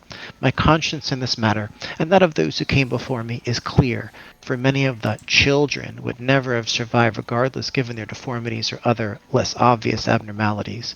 As for the rest, the Lord does not suffer such blasphemies to live. Oh boy. You want to keep going? Lily, is there more? Heavy. Yeah. Yeah, I'll read All more. right, blow it. What'd you Oh. say, Edward? What was that, John? Right I below thought I it. saw more So, below yeah. it. As in all things, safety first. Should the sin eater escape its confines, then the only way to recall it is to provide it with a suitably prepared patient, such that it becomes satiated and lethargic and willingly returns to its coffer. Inscribe the spiral mark in blood, preferably the patient's, but it is not essential, on the patient's forehead. The patient does not need to be a child, but it must be human and naturally alive at the point of contact. Experiments with animals and corpses carried out by my antecedents were apparently most unsatisfactory. If the patient is conscious, then they will need to be suitably restrained. Once all preparations are complete, perform the recitation as phonetically transcribed below and permit the sin eater to perform its duties, after which it will return to its casket. Once it is within, close the lid and seal it immediately with a liberal application of the aromatic wax ointment. Wow. What is this thing, Lo would say? Do you want to read more? The next page appears to be torn. I would love to read more. Handout 1A, handout 1B, handout 1C. Lily, what are you reading out there? A journal, it's So, horrifying. as you Yeah, get into this third page, I just want to check with everybody else. It seems that Lily's locked in, and I'm assuming kind of reading out loud. Does everybody remain and stay with her as she's doing this, or do you wish to explore other portions of the house? I was about to go through this door. This door here? Yeah. This one here. Oh, okay. That leads to a bedroom. And it's locked on your side, so you're able to unlock it here without breaking it. Right. Just goddamn it, I will. You're like, I've proven myself in this avenue. I'm going to cut from the page real quick because we're going to shift to you real quick. So inside it looks like it is a woman's bedroom. It looks like there is in the corner a very kind of simply made vanity, but seated on top of the vanity is a very ornate old wooden jewelry box that seems to be filled to the brim with all sorts of baubles and such. The jewelry box in question appears to have two angels on its outside that appear to kind of hold up what appear to be lambs. And the lid itself is kind of up kind of filled to the brim with stuff. But if you kind of inspect it, it looks like if it were placed down, they would be holding up their lambs, and the top of it looks like it's almost like a brazier or an altar sacrifice. Okay. But it's very pretty. The I'll leave it there, but I'll note it. The craftsmanship on the wood, very high tier. Okay, but other than that, nothing of note in the room. It definitely feels like architecturally there's something here, like a closet or maybe a staircase up or down, but it didn't look like there was a second floor. Looks more like a cottage style house, not like a, there might be an attic, but yeah. So there's no door here. There wasn't a door outside. Oh, there was a door outside, yeah. Oh, okay. Is this door unlocked? Yeah. Okay. Well, I'm not going to go through that. Well, you Go back towards Lily. Sorry. pop out, see Hector, see Jacob, but let's talk about Jacob and Hector. What are you two doing while Lily's kind of reading through the pages? There's a door. There's a door. Just for pure curiosity's sake and for ammunition looking, I would be looking through whatever doors I can go in to see if I can find the shotgun ammo. Okay. So you want to go into which door? Door on the left or door on the right? Let's see. So door on the let's go on a door on the right. Door on Adam, when no one's in there. Yeah. Okay. Bam. Inside, it looks like there's another study. This one looks like it's a bit more grand, like it's neater. There's a fireplace. I guess there was a fireplace in the other room. I'm stupid. The meeting room, but it wasn't clearly noted. In this room, there's a fireplace. This looks like a bureau. There is a chair, and bookshelves, the like. Gotcha. So no places they might be able to store shotgun ammo or anything. No, but there's a door connected to it. Hector, what are you doing while Jacob goes into there?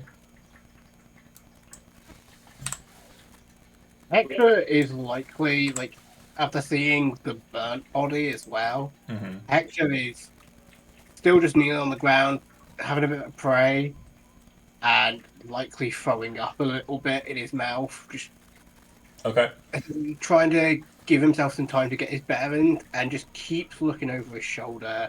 As you're throwing up and such inside of the reception room or kind of near the reception room, as you look over your shoulder, you'll see Amelia in the hallway crying and kind of watching like you and like looking through the doorway. And then outside, you're kind of looking out that way, and every so often you think you see a light or you think you see something, and you kind of like freak out for a moment, and it causes her to kind of like distort. But nothing is really happening between the two of you other than kind of simple shock scares. You enter into the bedroom, Jacob, and this looks like the master bedroom. There's a massive window that kind of exits out into the forest beyond. You see that this looks like a very fine, master bedroom.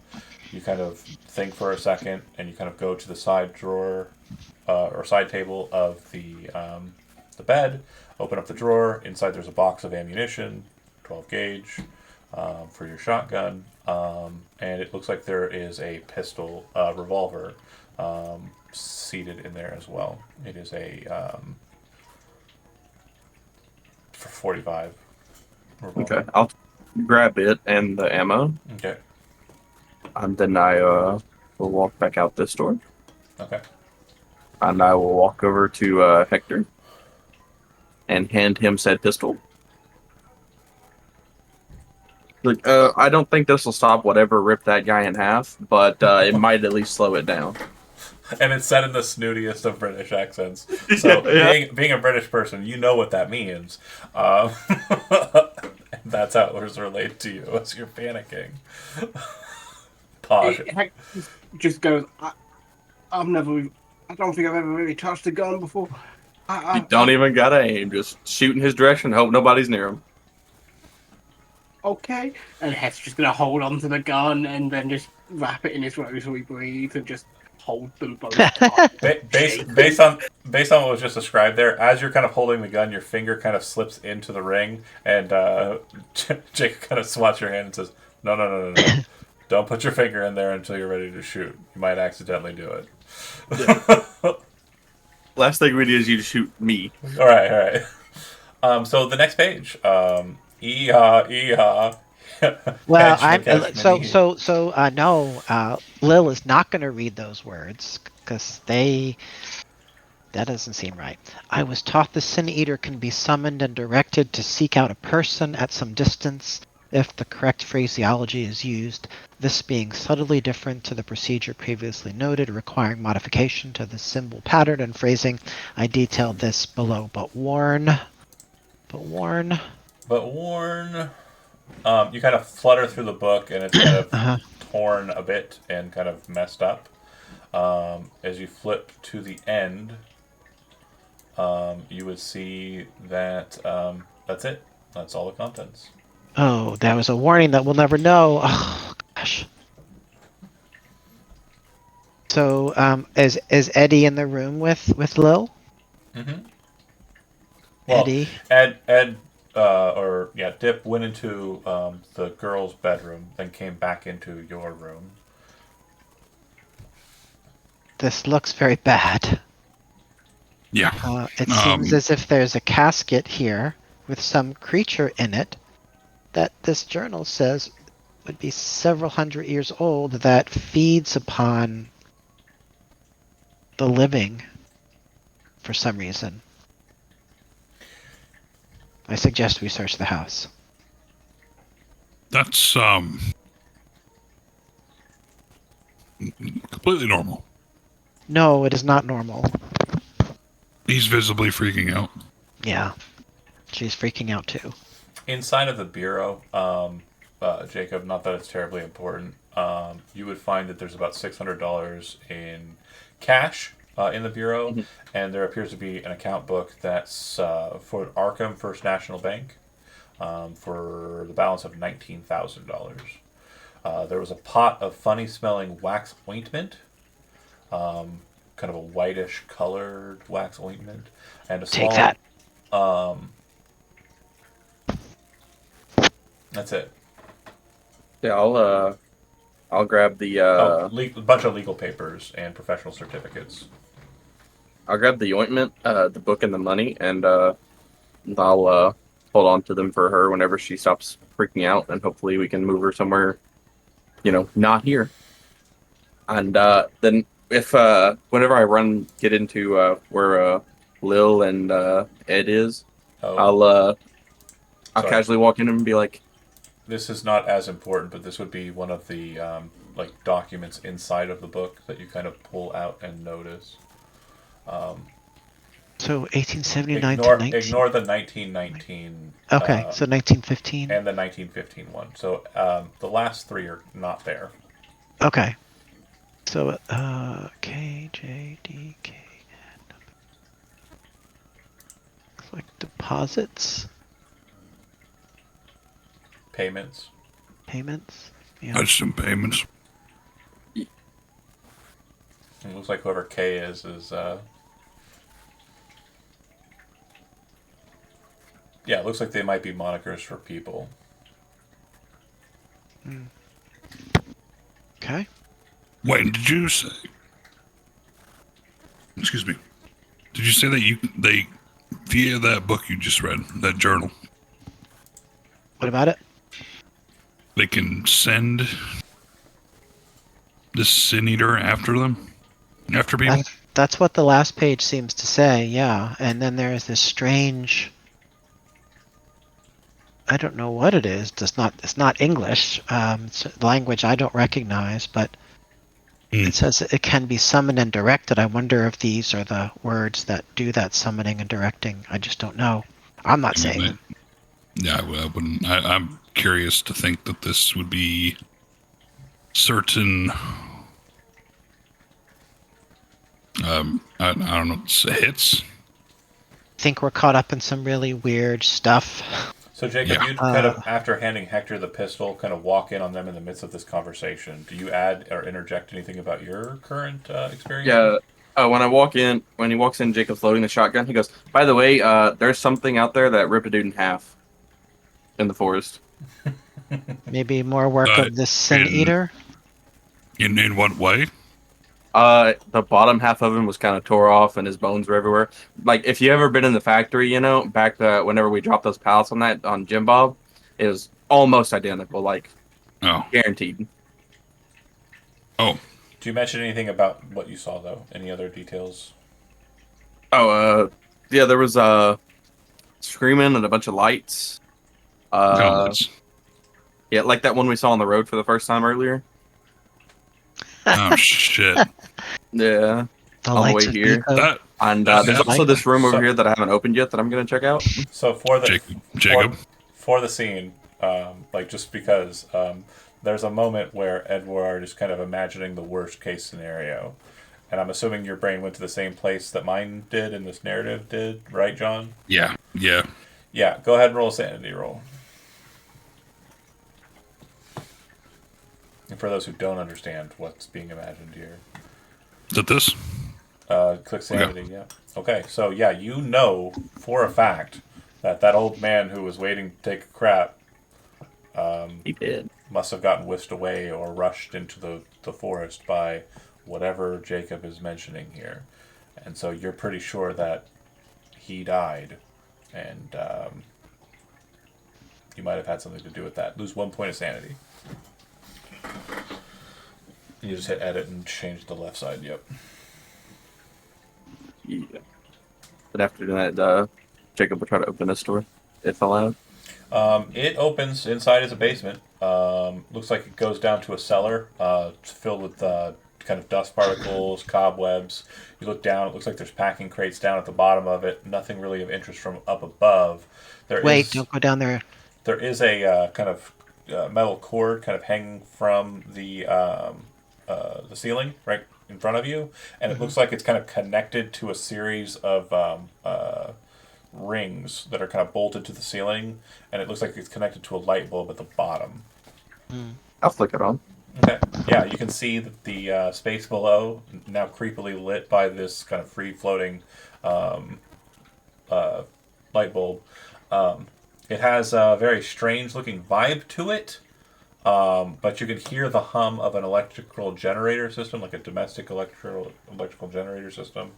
And also there's kind of the smell of the things that are normally in a cellar, like water heater, or more or less the water tank next to the furnace. Is more kind of how they did it back then. Okay. If we see a casket, don't open it up. Yeah. Okay. If you go down there, it's Yeah, let's go. Curiosity killed the Carfax. I'll tell you what. a domestic electrical generator system. That's main thing that's kind of noteworthy down there. Nothing else? The furnace I had mentioned, the tank, Okay. the water tanks. Okay. Is there a second floor of this house? No. Okay. Have we gone into this room yet? Yeah, that's the this looks like a more serious office space. It's got like a couch and chair. The only one we need to look through is here.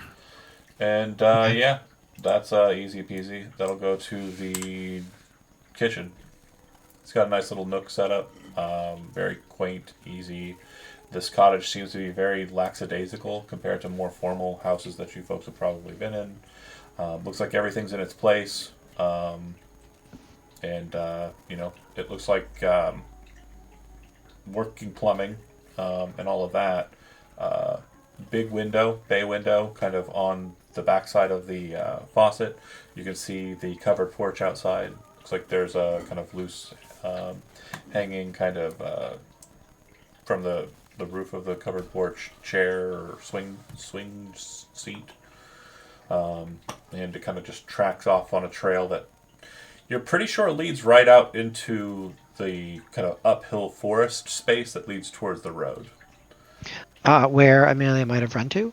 You can see that there's blood on the floor in the kitchen that seems to kind of go through this door here. And it also looks like there's footprints that are relatively fresh just from looking that appear to go out that way as well.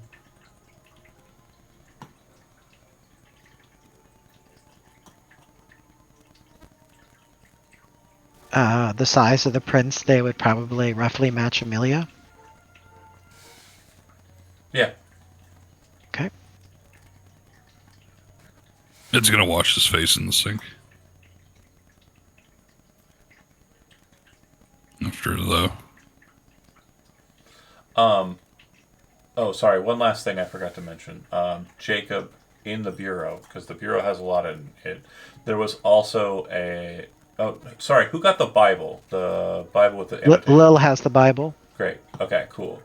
So in that Bible, most of the handwriting that's present in there is faded blue ink. That looks like it's from years ago, like a few years ago. As you're kind of like putting together your stuff and looking around at the markers here, you kind of flip back to the journal, or not the journal, the Bible, curious, and you kind of open it up to see if there are any like papers inside of it, like loose papers or anything. And there are not, but at the back of the book, it looks like there's a handwritten note that says, "The sins of the physician shall be judged by the Lord alone." The sins of the physician. Shall be judged by the Lord alone. Okay. Do you read that out loud? Who's around me? Oh yeah. So Eddie is there with me. I would assume everybody's kind of mustered in the main section here. I'm assuming Jacob and Hector. Is Amelia here? She's at the door. She's in earshot.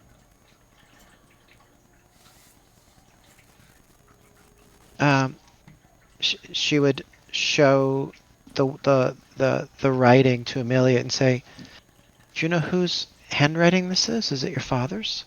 Yes. It's It was given to him by his father.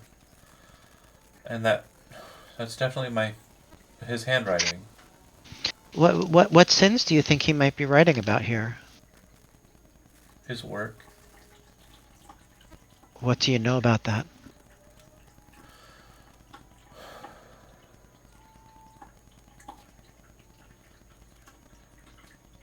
Did you find it?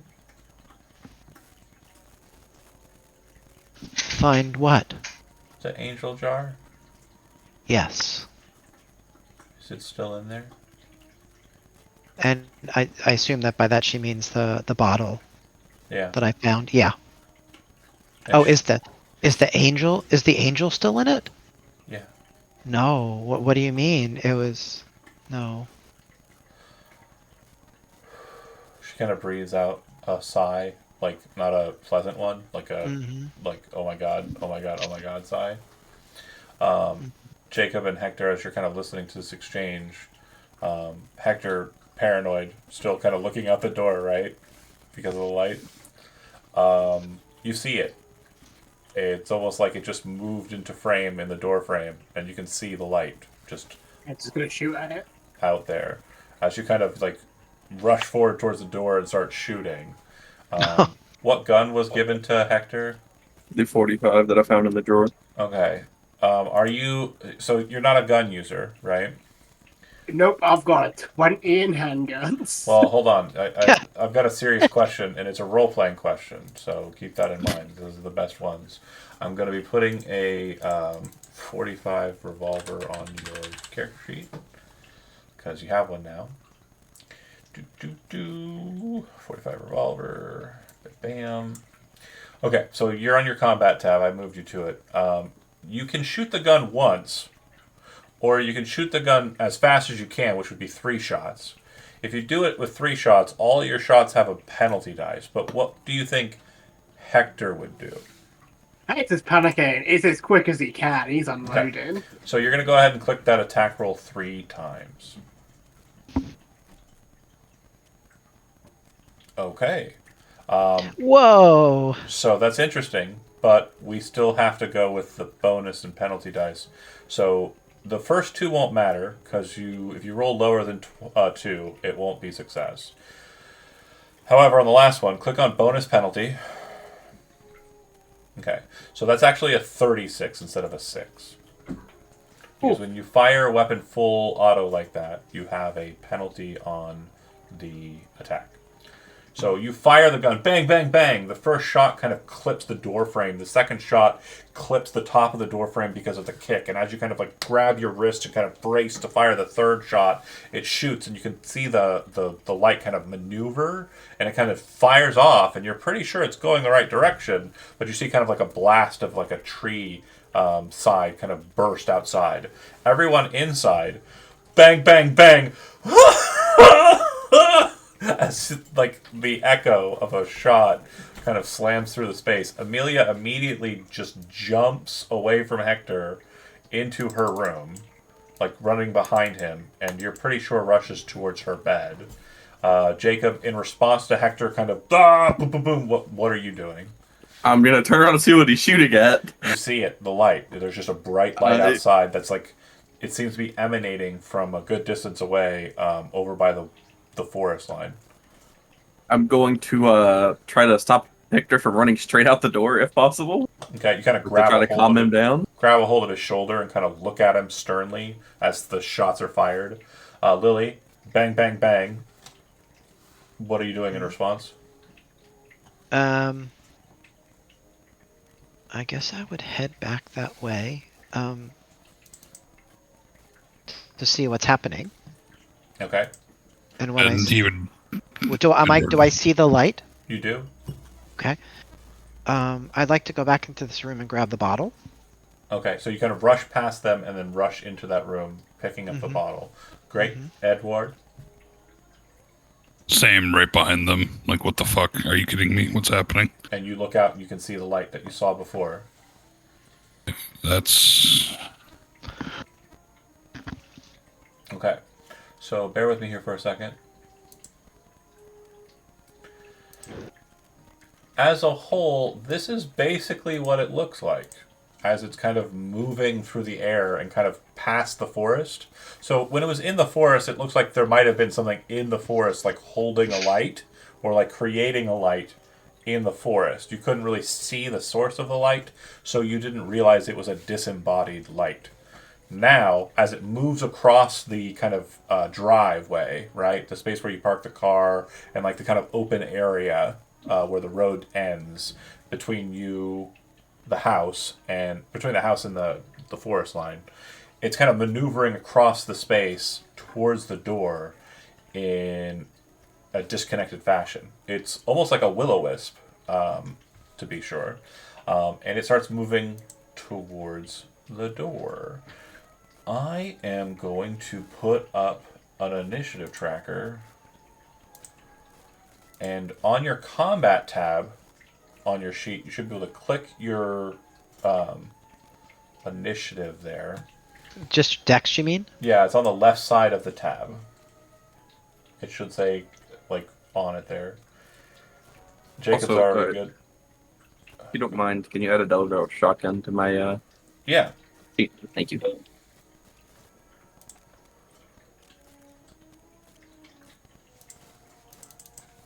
John, is there a stopper in this room? Any kind of a cork, or I know you mentioned It's latched onto it, so it has a stopper. It comes pre-attached. It's okay, like like a ball jar. Yeah.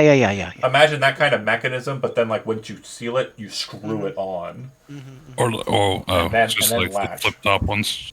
Kinda, but yeah, it's a bit more secure. Like there's a lot that goes into it, and that residue on the exterior, as you're kind of taking it again and you read the document, you realize that the residue that was on your hand and the residue that's around the rim is wax. Got it. Oh shit.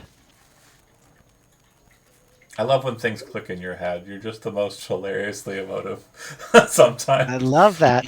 It's good. This is the sin eater. She exclaims to nobody. Nobody's in the room with her. That's the Right. sin eater. Okay, everybody on the board, right? Except Yes. for the quote-unquote sin eater, right? I'm not. Wait. Initiative, yeah?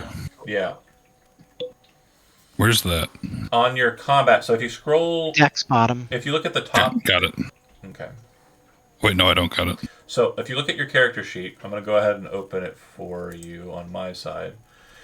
You are on your combat side. You see how it says Dexterity 60 to turn tracker? Click that. Gotcha. And then you're on there. And then this guy... this is the first time I'm really dealing with an NPC sheet. This is kind of practice for me for tomorrow. So bear with me here, folks. This is going to be heinous, I guess is the best way to state it. It is... Yeah. So, one moment. GM, bam, boozle. Token layer, add,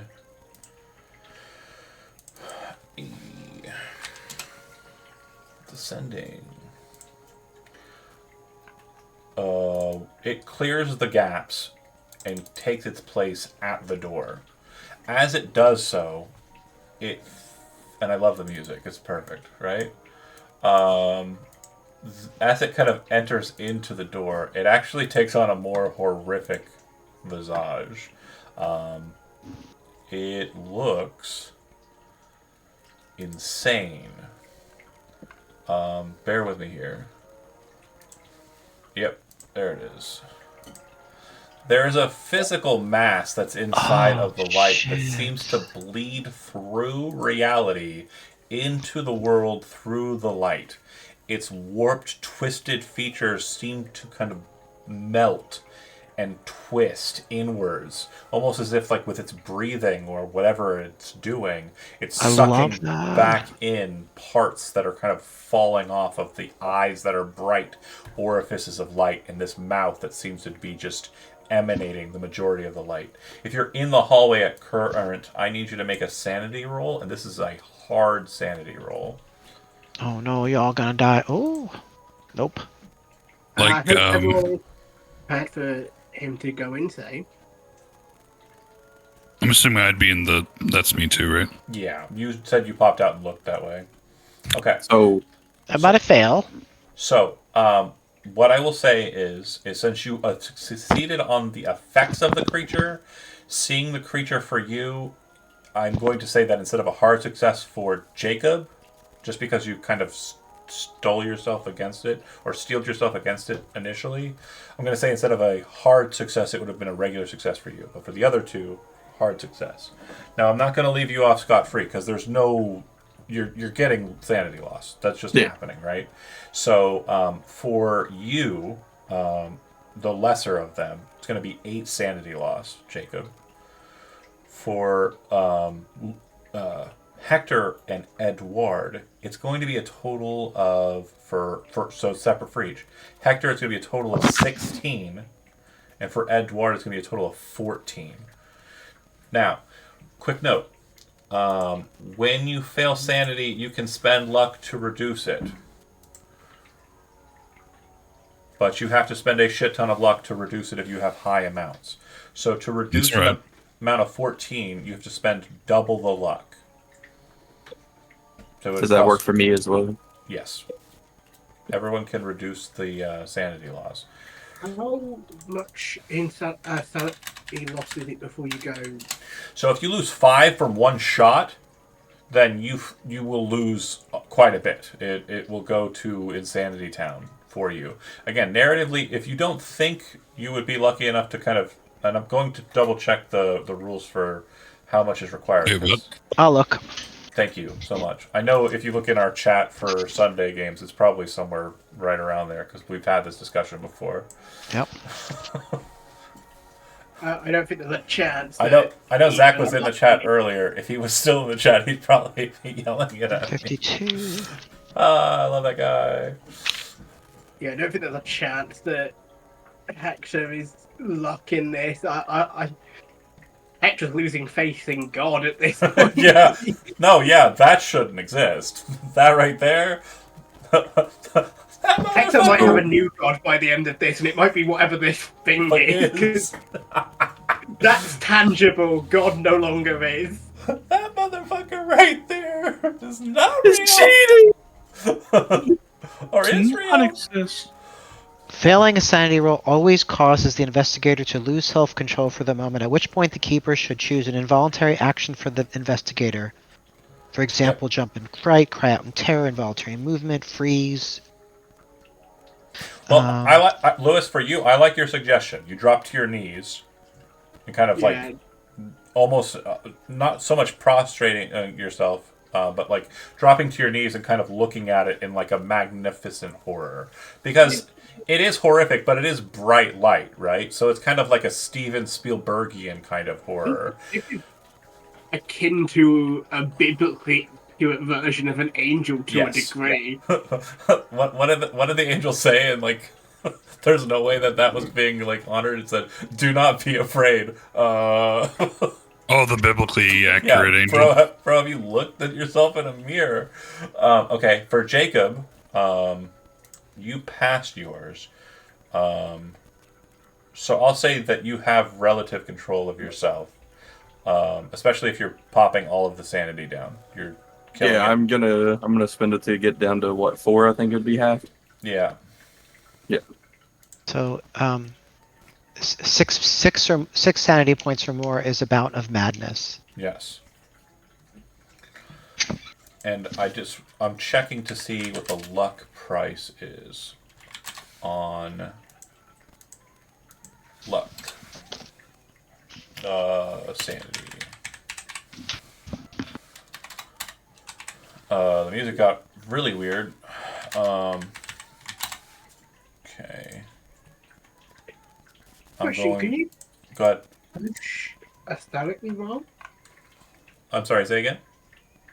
I know you can push rolls. Are you able to do that with sanity or no? No, you can't push a sanity roll. Okay. I'm scrolling up for the block of text. I gotta scroll up for the block of text. Having sanity, so you can have it. So that means that regardless, the two of you are going to be hitting a bout of madness because of how much you just hit. You can spend, Sean, you took 14, so you can spend 14 to reduce your, spend 16, you spend double the loss to reduce it. Okay, so then you would spend 28 luck to reduce it from a 14 to a 7. Does that make sense? Nope. You're not doing It it? does. No, it does, but I'm not doing it. Okay, you're going full on, we're going in. Got it. Where are you going? Roll Okay. a d10 for the bout of madness, right? Yep. And then, Lewis, are you taking it all, or? Hector doesn't know what life is anymore. Oh He's taking man, the I love that, John. Okay. So John rolled a mania. Oh, I've done that before myself. Roll a d100. Do you want me to do it, John? Say it. I have Well- the chart. He's going to roll I a got it. D100. 66, what's on the chart? Megalithomania, abnormal tendency to compose bizarre ideas when in the presence of stone circles or standing stones? Huh. That's kind of ridiculous. Yeah. I'm Is gonna there, re-roll it. There's a lot. There's some. Is there a mania for light? I mean, pyromania might be close. Yeah, Let me- let's go with that. It's 82. What's 82? Before we... 82 was photomania, pathological desire for light. Wow. Couldn't Perfect. have asked for better. That is nailed it on the head. Great job, John. Okay, now so for Yep. Lewis, you are going to spend luck to reduce your 16 to an 8, or are you taking the full 16 sanity? taking the full 16. We'd love to see it. Okay, roll a d10.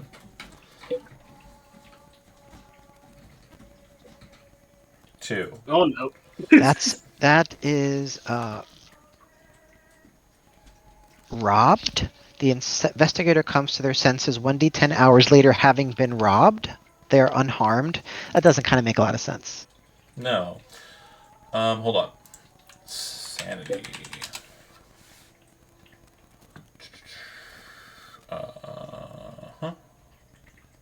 Oh, I'm sorry. It was a tool. I'm sorry. I got that wrong. Psychosomatic disability.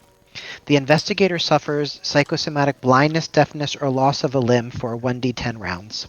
Blindness. I'm blind for staring at white light of the. So Yeah. roll a d10 for the number of rounds.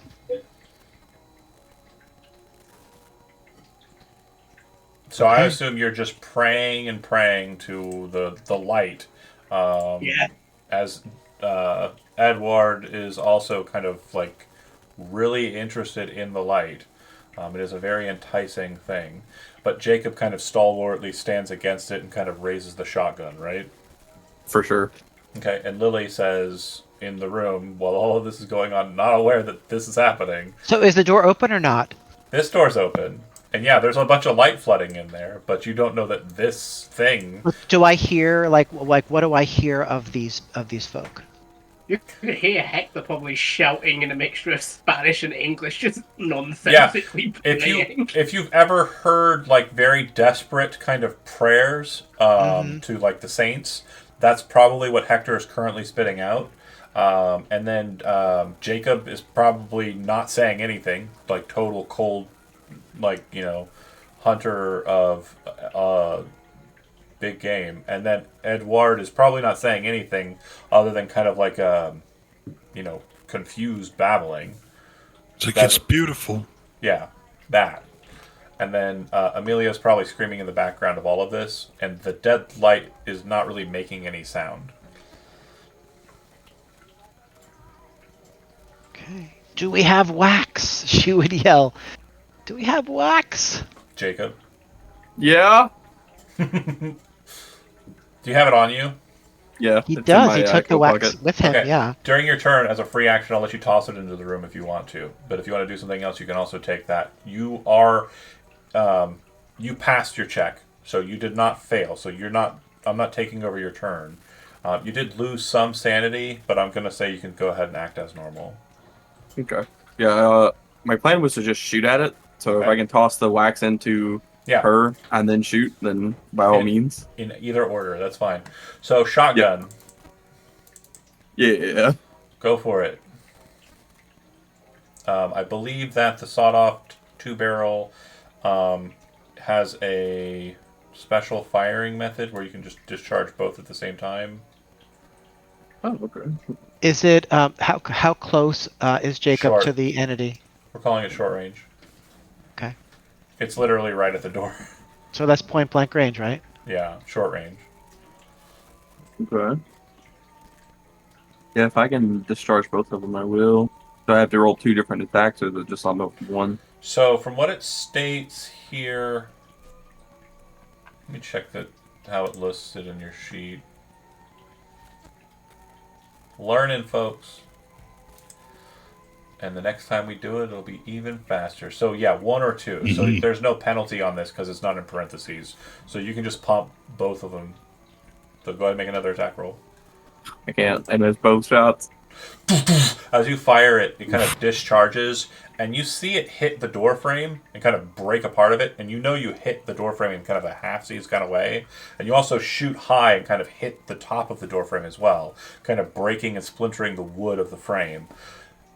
And you're pretty sure that should have hit it, but you're starting to realize that its form in the light, like the actual shadow of it, is distorting it. You don't know how big it is or small it is, and it may be able to change that too.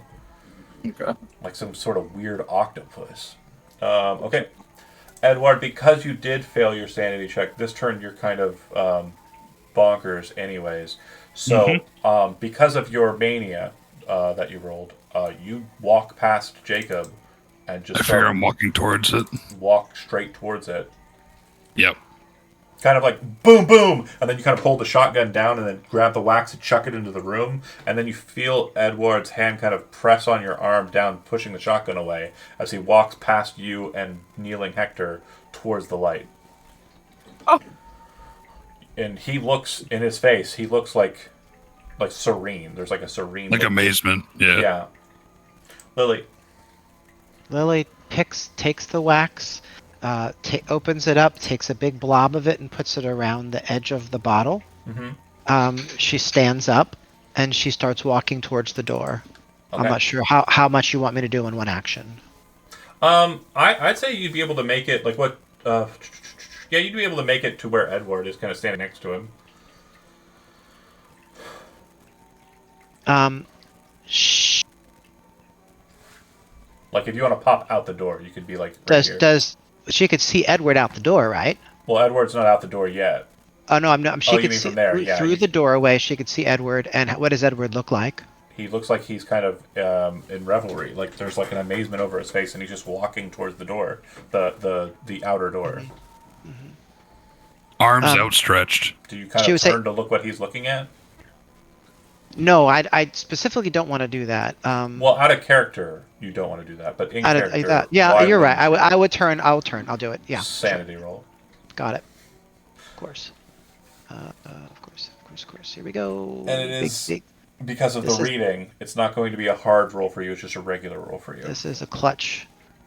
I'm gonna use luck. I've got Can plenty you of use luck. luck on a sanity roll? I thought you could use it on a sanity damage. Oh, sanity. You're right. You're right. Okay. You're right. Well, okay, for so- you, lucky enough, it's only 11, and if you half, it'll round up, so that'll be 5. So just at the cusp. So, do you want to spend Right. 22 to have it to a 5? Yes, I do. Okay. Yes, I do. And then since it's at the cusp, that means 5 will do it, right? That'll cause a bout of No, 6 will. 6 will over 5. Got it. Okay, so right at the cusp. So everything you did was before you ran out. You come out, you see Edward, and you're kind of concerned. You kind of reach out, and then I'm just going to do it again because I think the gravity of it is more kind of like poignant when when I do it. But then this thing is right fucking there. So am I allowed to do something now that I did that roll? Well, no. So your action was kind of get the The bottle wax. ready. The wax. Yeah. Yeah. Okay. And so you kind of rushed out, and depending on what it is, what were you wanting to do? Oh, I was wanting to pull, just try to pull Eddie back a little bit, maybe even into the room. You kind of touch his arm again. Eddie's a lot stronger than Lil, so it's Yeah, probably yeah, the yeah. Back it away. case. Like if he doesn't want to, he doesn't have to. But there is that arm on your shoulder dip, and if you want to go with that, like you can go with that. Hector, you are That's just fine. you are currently engaged in activities. Could I then? I'm sorry. Could I then retreat back into the room, or is that too much to ask? It's fine. All right. Well, actually, hold on. You failed. Why am I giving you so much freedom? No, I took 5 sanity points. I know, but you remember it says that when you take sanity damage and fail a sanity check, Yeah. the So keeper what do I gets to do? a What thing do with you want me to do? So I would say that fear is probably the thing. I would say that you kind of, instead of touching Edward at all, you kind of rush into the room and like looking around the room you're in, seeing the guy with his head blown off, remembering the guy that was burned. This is all sinking in your head that this is what this can do, and so you start to fear for your life. And there's possibly So I'm back in this room. gutty work stuff happening. Hector, praying, completely lost it. Jacob, you're kind of like, oh man. Go ahead. I always feel like Hector at this point would be borderline on the edge of like asking it what it wants him to do. Yeah, 100%. It does not respond though. It's not It's not much of a talking mythos creature. So moving to it again, it is going to move forward, and Edward, you feel its presence very, very close to you. At this point, it fully emanates, and then I need everyone in the space to go ahead and make a power roll. Ow. The power Nice, roll Jacob. You're rolling well, Brent. for you. Wow, Hector. Where'd my fucking sheet go? There was part of me that was tempted to just say that Hector like willingly fails. God damn, are Jacob and Carfax and fucking Arthur Haynes related somehow? Okay, so Edward, you feel completely locked in place. So Was it supposed to be hard? yeah, it's okay Yeah. though. We can just gauge on whether it says hard success or not, but the failure is the point. You failed. So you are mesmerized by it, as we already know, but you are also subconsciously held by its otherworldly, like, just glory, and are unable to move. All you can do is stand where you are and watch it, you have a momentary thing that will happen immediately upon other actions.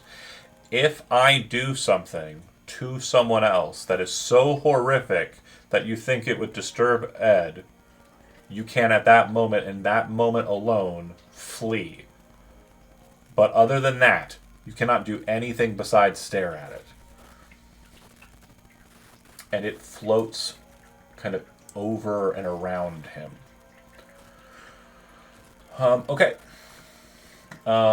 Jacob, you are up. You've got the shotgun. It's a very quick pop and reload, but that's your action. Yeah, I'll reload it.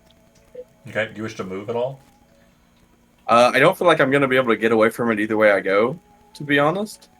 Yeah. And I feel like, and I could be wrong, but I feel like the character as Jacob is kind of like he's kind of like, in my opinion, especially for Hector, since Hector's the youngest of the group, he's kind of like I need to get him out of here type deal. So he's gonna try to intertwine himself between Hector and the ghost thing. It's probably not gonna do much because it's a giant ball of light, but Well, he's trying his best. It is, but it isn't. It's very weird. Like it seems that there's this thing that seems to be breaching the veil of reality through this light. And it's very twisted and kind of like shape is kind of manipulating itself, like shifting and changing. Okay, so Jacob, you kind of hold your position, kind of intercede between you and Hector. Ed, you stare longingly into it as it surrounds you in its glory. You feel this warmth that's kind of present around you. Lily, as you're kind of Can I do a thing? Well, you just lost your sanity, so it's the turn after, right? That I get to say you don't do anything? Well, this is... It happened during your turn, because you popped out and looked at it during your turn. And this is the next turn, right? Right. So let's just make sure we have the clear of it, okay? Because you said that the keeper gets to decide your actions during the next turn, right? Did I say that? I thought so. Hold on. Let me just make sure. Did I mishear that?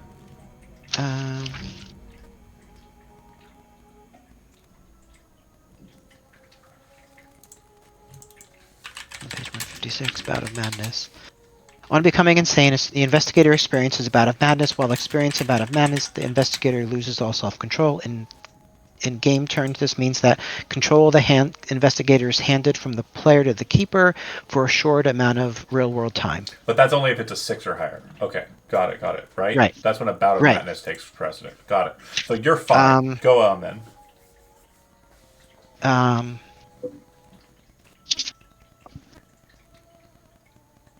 Failing a sanity roll causes the investigator to lose self-control for a moment. So for a moment. Okay.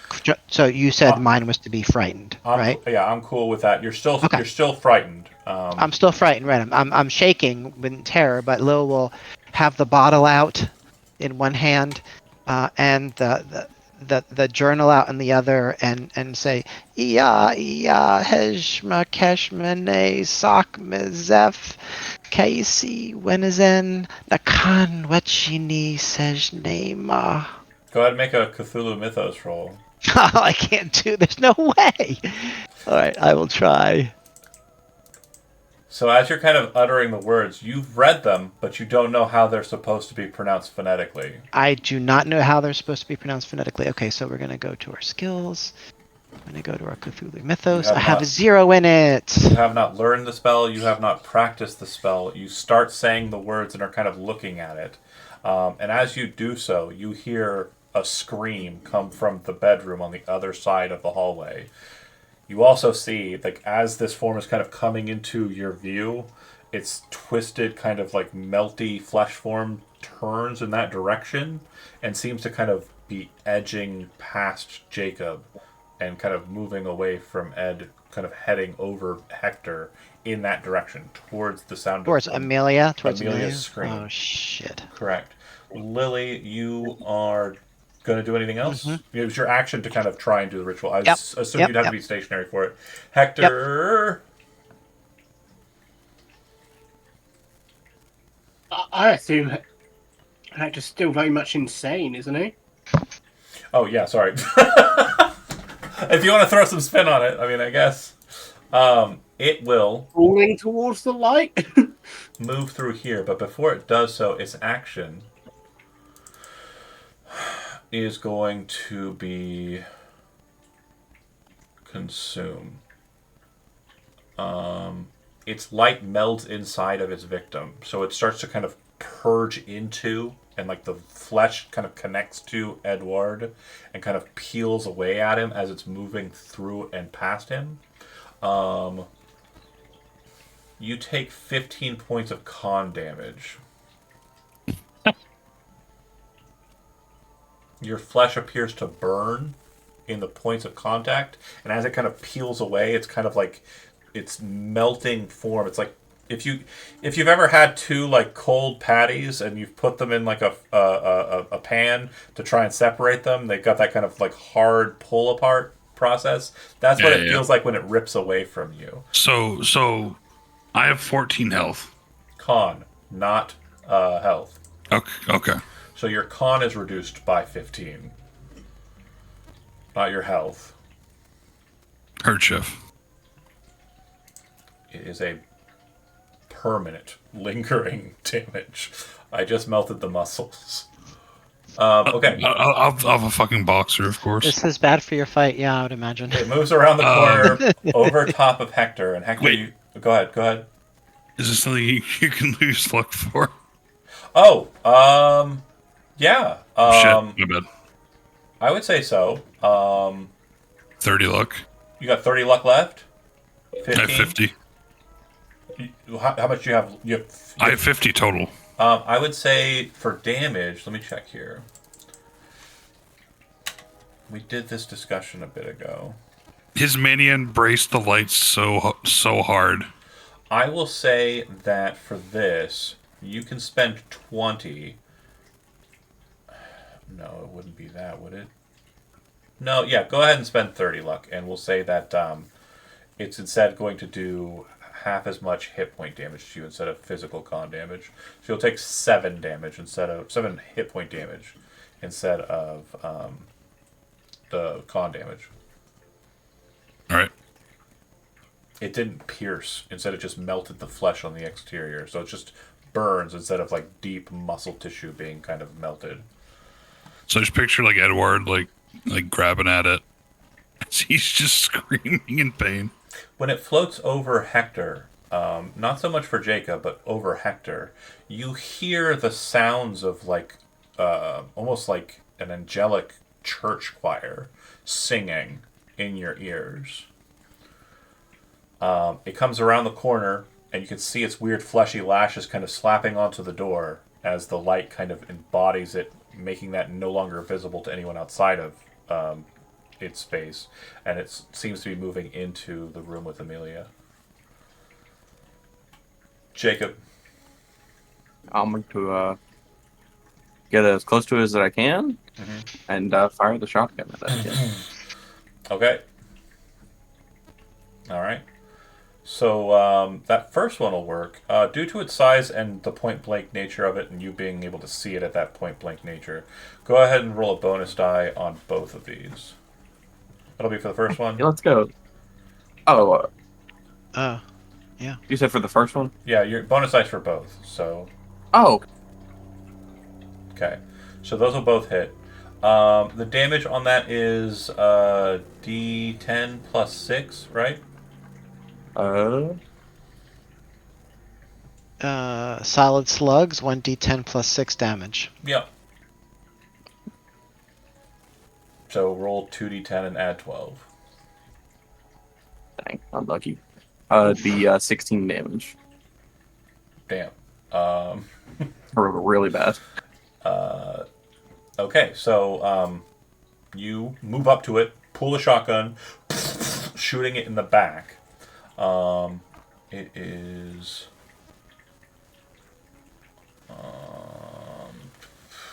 damn, not great.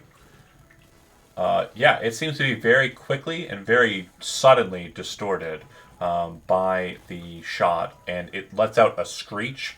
The sounds of angelic choirs to you, Hector, become the sounds of like terrified, like demonic screeches as the whole thing's face turns back around and the lights just beam into you, Jacob.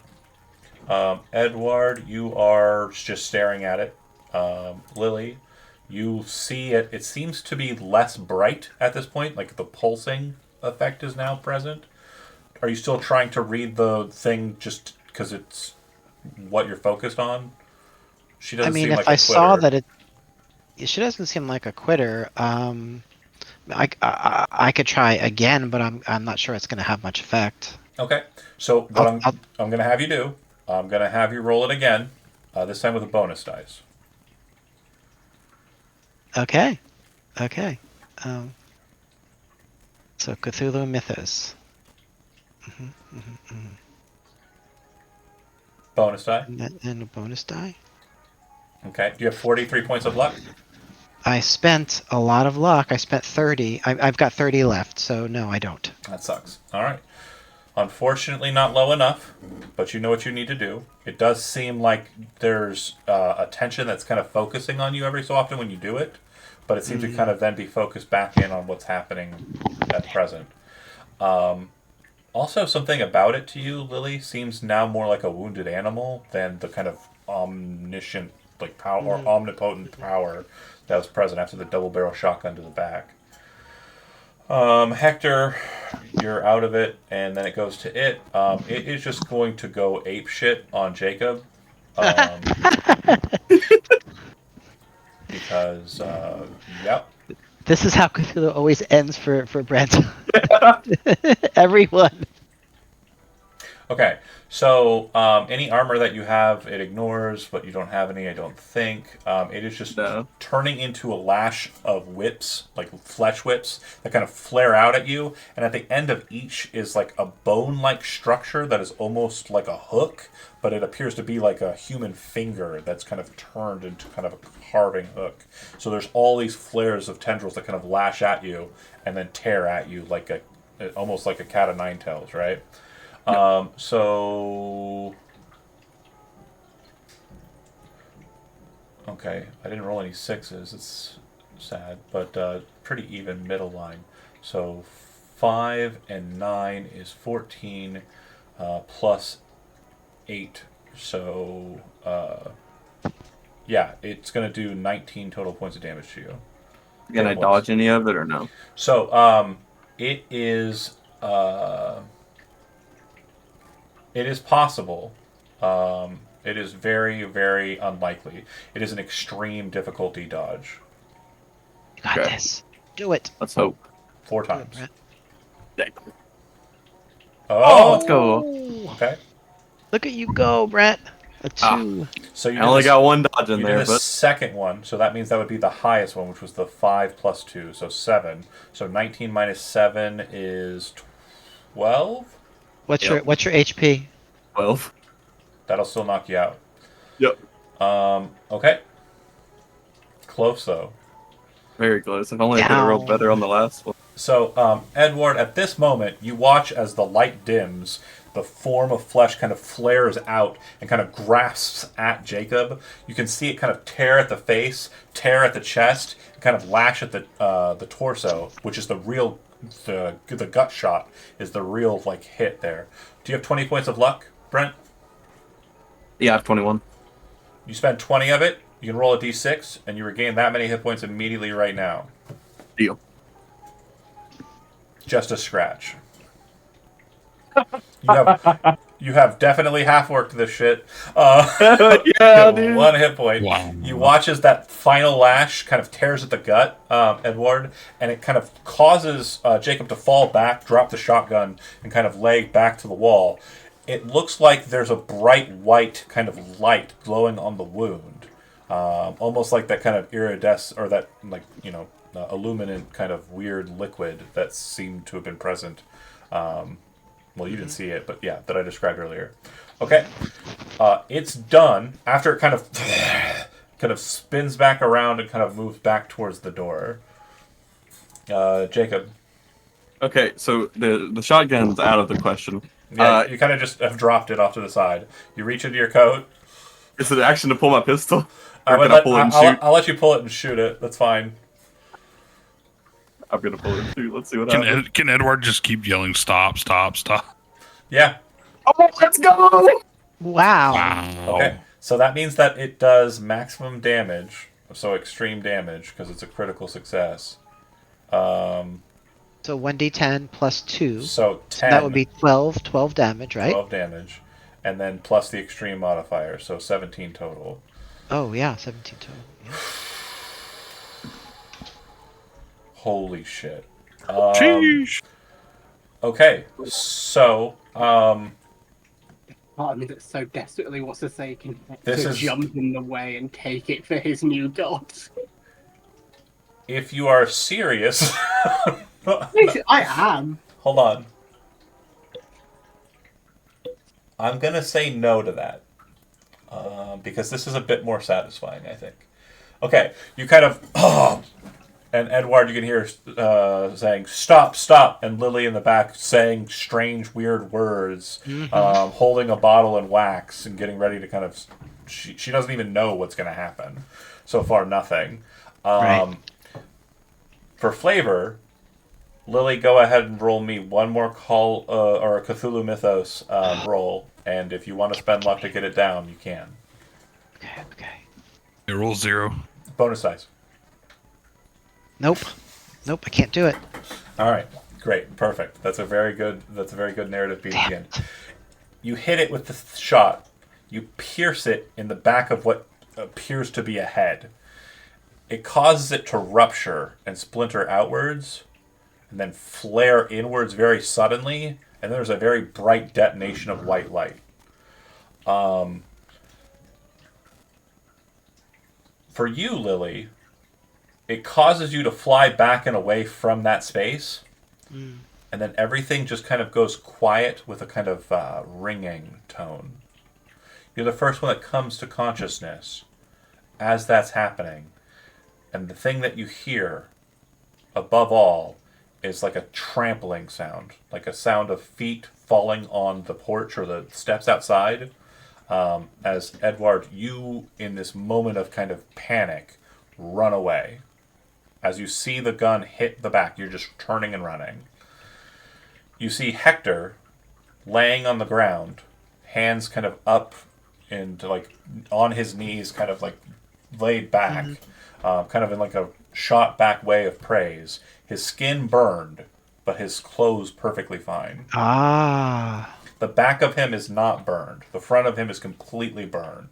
And he appears to be either very, very limitedly breathing or completely dead. You aren't sure. It may be just kind of impulse at that point. Jacob. Wait, who? Hector. Oh. Jacob appears to have had his entire flesh melted as well, and is laying dead, but his arm seems to be locked in this posture upwards, and you can see that the back of the slide is kind of flying off, because it's a 45 automatic, yeah. The back of the slide is flown off and impaled him in the shoulder, and it looks like there's like a bunch of scorch marks around the area, like all the ammunition detonated at the same time after the first shot. The light's gone. I want to make sure that's clear. It seems to have vanished entirely. And you step out with the bottle in your hand and the wax in your hand. Edward's rushing outside. And you can hear crying from the other room. I step over. I don't know how much ammo The was there, but he bodies. did take a bunch of shotgun ammo as well and put it in his jacket pocket. I don't know if that would matter for the description, but for the ammo going off. Yeah. And she would walk into the room with Amelia and say, So she's not in this position. She's over at her vanity. And she's holding on to her jewelry box, kind of desperately. And when she kind of looks over her shoulder at you, she kind of like is almost saddened and confused. You then feel a hand on your shoulder. When you turn to look back, you see Jacob Carfax looking at you. And he says, "Don't worry, Lil. Everything's going to be okay." Oh, and shit. that's where we'll end the session forever, for tonight, for all of So it. Lil died. Thanks for watching. Those that did, we don't know. You killed Lil. We don't know. And we'll see the aftermaths of this and also the Sunday session as we continue through the story of our better angels. Thanks for watching those that did, and we will see you next time. Fun, John. A lot of fun. I No love problem. it.